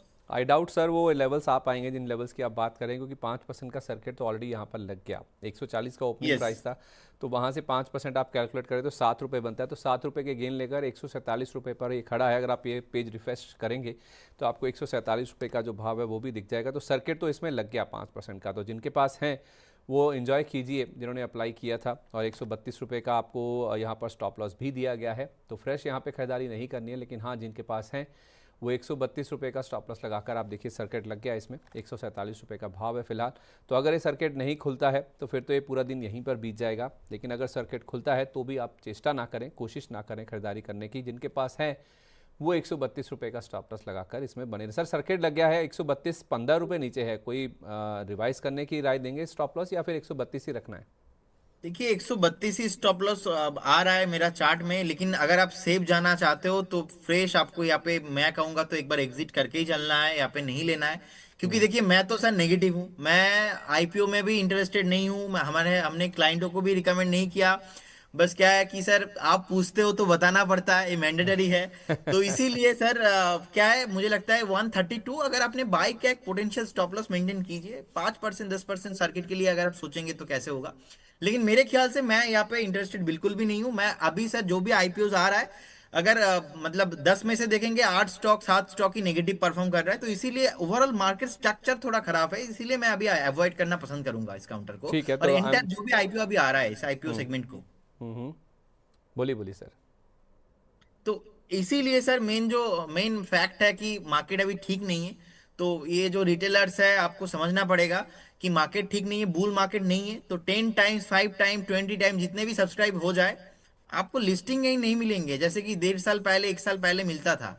तो आप अगर सोच रहे हो कि मुझे 50% रिटर्न मिल जाएंगे लिस्टिंग गेन पे, तो ऐसा सीन नहीं होने वाला। लास्ट दिन भी सर मैंने यही बताया था आपको। तो मैं सर यहाँ पे अभी एग्जिट करना पसंद करूंगा। अगर मैं होता तो मैं नहीं लेता, अगर आईपीओ पे मुझे अगर मिलता भी तो मैं तो एग्जिट कर जाता। ठीक है, परफेक्ट है। इस बीच मैं आपसे ये कह रहा था सर कि अगर आप इतने कॉन्फिडेंट है कि इससे दूर रहना है, आईपीओ में पैसा नहीं लगाना है, तो बेटर अपॉर्चुनिटीज़ तो आपके पास हमेशा रहती हैं। तो वैसे तो जो ब्रेकआउट्स होते हैं वो आप लाइव भी हमारे साथ डिस्कस कर भी लेते हैं, बता भी देते हैं। कुछ और आइडियाज़ जैसे प्रेस्टीज एस्टेट्स जैसे ऐसे कुछ स्टॉक्स और जिनमें टारगेट्स हिट हुए हैं, जो आप हमारे दर्शकों के साथ आज शेयर करना चाहें? आई एम श्योर आपके पास कुछ आइडियाज़ होंगे ही। देखिए एक कंपनी है जिसमें आप इन्वेस्टमेंट एक प्रोस्पेक्टिव बना सकते हो। तो बेसिकली कंपनी का नाम जो है सीसीएल प्रोडक्ट। तो अच्छा। इसमें देखिए इंटरेस्टिंग फैक्ट क्या है, ये आजकल नहीं चलेंगे, लेकिन यहाँ पे डिस्क्लेमर देना चाहूंगा। यहाँ पे ये पर्टिकुलर स्टॉक हमारे मॉडल पोर्टफोलियो के अंदर भी है। स्टॉक में अभी उतना चला नहीं है। तो अभी देखिए रिसेंटली क्या हुआ, अभी एक जो वीकली पैटर्न था, वीकली जो चार्ट है उसके ऊपर सस्टेन कर रहा है।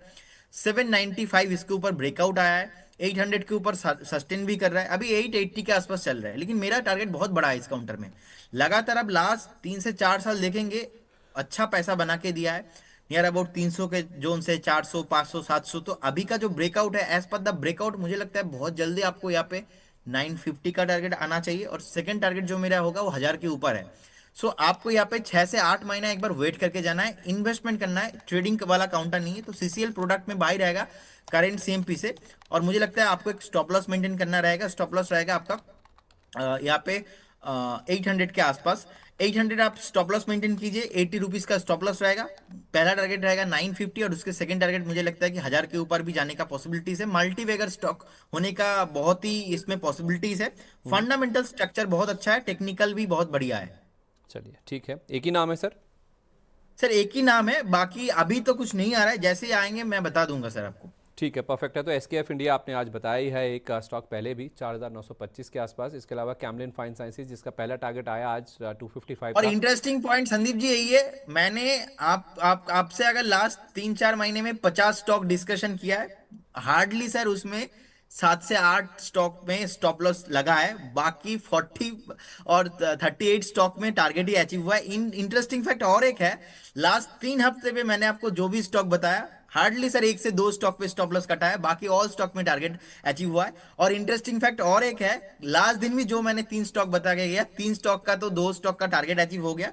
अब जो कैमलिन फाइन है इसका टारगेट बहुत लंबा है, तो इसलिए आने में भी थोड़ा टाइम लगेगा। पहला टारगेट आ चुका है और सेकंड टारगेट भी बहुत जल्दी आपको देखने को मिलेगा। मतलब आप मान के चलिए कि 70 से 80% का सक्सेस रेशो है जो स्टॉक्स आपको बताए फिलहाल गए हैं। सर एक्यूरेसी और रिटर्न हम प्रॉमिस नहीं कर सकते क्योंकि सेबी रजिस्टर्ड है, सेबी ने मना किया है। सो ये सर आपकी स्क्रीन के ऊपर ही है। और ये सर ये आपने मुझे अपॉर्चुनिटी दिया है और मैं इतना मेहनत करके दे पा रहा हूँ, ये तो सर ये आपका ही, आपको मैं थैंक यू बोलूंगा इसके लिए। अरे मेरा थैंक यू क्यों सर, आपकी मेहनत है ये तो। और सबसे ज़्यादा मेहनत तो आपकी ये है कि आप कहाँ लेट उठते थे और सुबह उठकर हमारे दर्शकों के लिए और हमारे इनविटेशन पर आप आ रहे हैं, तो उसी की बदौलत ये सब कुछ हो रहा है। तो एफर्ट तो पूरा आप ही का है।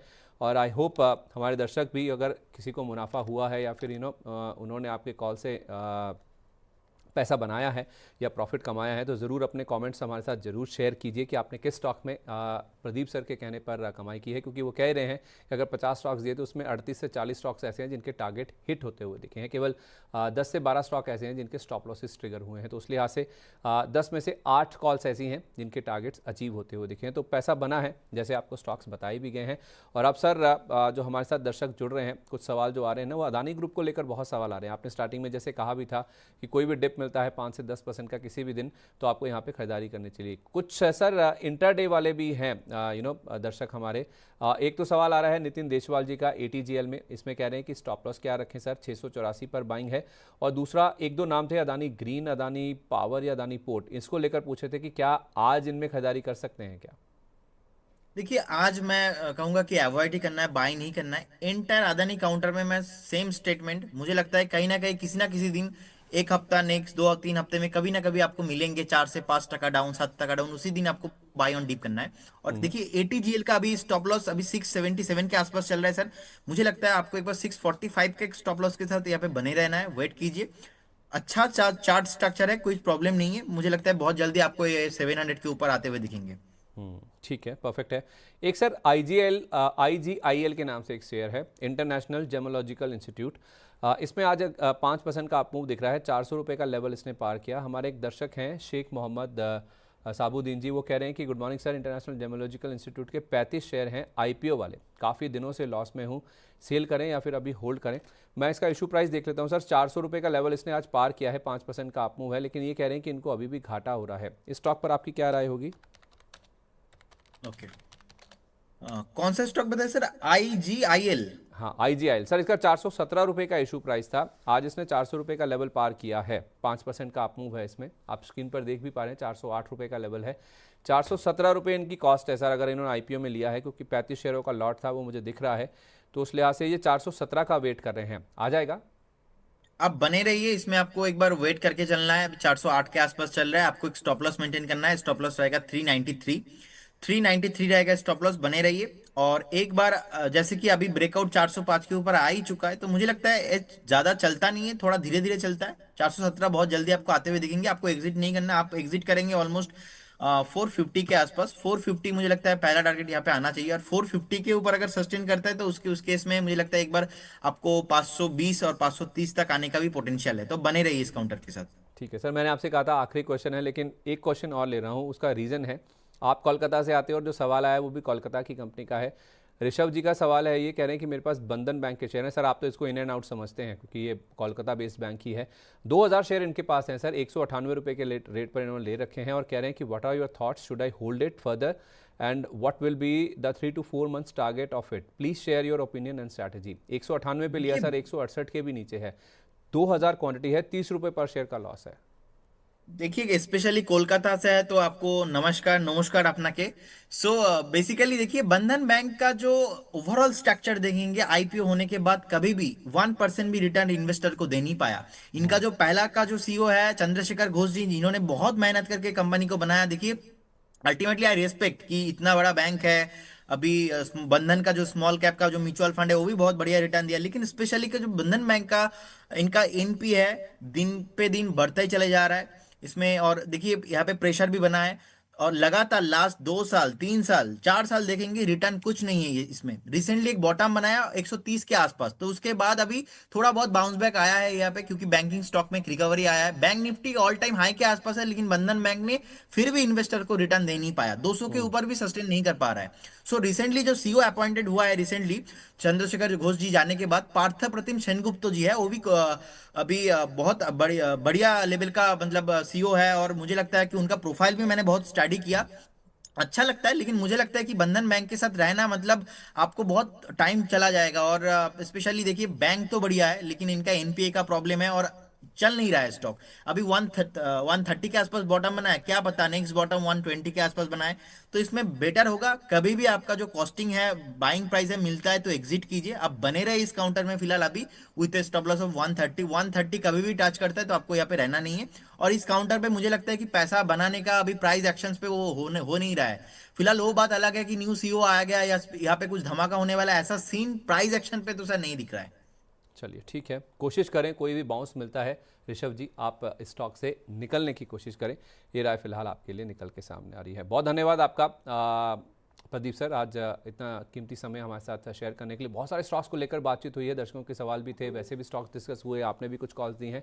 कोई डिस्क्लेमर सर जाने से पहले? सर जो भी स्टॉक पे मैंने बात किया, कोई भी स्टॉक पे मेरा या हमारे कोई और एनालिस्ट का पर्सनल पोजीशन नहीं है। एंड बहुत सारे स्टॉक है जो हमने हमारे क्लाइंट एंड मॉडल पोर्टफोलियो के अंदर है, क्लाइंट को रिकमेंड हमने किया है। And investment in securities market subject to market risk. कोई भी स्टॉक में आप निवेश करने से पहले आपका जो पर्सनल एडवाइजर है उनसे सलाह लेके कीजिए। बहुत बहुत धन्यवाद सर आपको, thank you so much. Thank you so much sir, अपना कीमती समय हमारे साथ शेयर करने के लिए। आपका दिन बहुत शुभ हो। Thank you sir. तो चलिए इसी के साथ हम ओपनिंग बाज को यहीं पर समेटते हैं। लेकिन बाजार एक बार आप देखेंगे तो लाल और हरे निशान में झूल रहा है। झूल इसलिए रहा है क्योंकि सर ने भी जैसे कहा एक नई दिशा, एक नए ट्रिगर की तलाश में है बाजार। और ट्रिगर कहाँ से आएगा? देखिए कुछ असमंजस जैसी सिचुएशन है। अगर आप थोड़े ट्रिगर्स लेकर आएँ बाजार के लिए, आगे आने वाले कौन से ऐसे इंपॉर्टेंट इवेंट्स हैं जो कि बाजार जिसके ऊपर फोकस कर रहा है, उसमें आज का ही दिन अगर आप देखें तो जो स्टील और एल्यूमिनियम के ऊपर 50% बढ़कर 2 गुना बढ़कर टैरिफ लगने वाले हैं, उसको लेकर अभी भी कोई क्लैरिटी नहीं है। बाजार मान के चला था कि शायद 3-4 दिन का समय दिया गया है, ये नहीं लगता हुआ दिखेगा। स्कोडा ट्यूब्स की लिस्टिंग होगी। और दूसरा, पीयूष गोयल साहब यूरोप के दौरे पे हैं, तो हमारा जो ईयू के साथ एफटीए होना है इसको लेकर भी क्लैरिटी नहीं है। ट्रंप साहब के जो टैरिफ हैं उसको लेकर भी क्लैरिटी नहीं है। और 5 से 6 जून को यूएस के अधिकारी भी आने वाले, तो हमारी भी जो यूएस के साथ ट्रेड डील है, ईयू के साथ ट्रेड डील है, और ट्रंप साहब ने जो टैरिफ लगाए हैं स्टील और एल्यूमिनियम को लेकर, ये कुछ असमंजस वाली चीज़ है जिसको लेकर क्लैरिटी नहीं है, या बाजार चाहता है कि कुछ स्पष्टता निकल के सामने आए, जिस वजह से हम देख रहे हैं कि तेजड़ियों और मंदड़ियों के बीच में रशाकसी जैसी जो सिचुएशन है वो देखने को मिल रही है। और इसी वजह से आप देखिए 24,600 के आसपास निफ्टी यानी कि बाजार जो है ज़्यादातर समय बिताने की कोशिश कर रहा है। तो आखिरी मिनटों में यानी फिर 3:30 बजे बाजार की कहाँ पर क्लोजिंग होती है, कौन जीता है, क्या मंदड़िए या तेजड़िए जीते हैं, इसका फैसला आपको बताएंगे 3:45 बजे। आप हमारे साथ जुड़िएगा क्लोजिंग बज़ में। तब तक के लिए आप मुझे दीजिए इजाज़त। नमस्कार।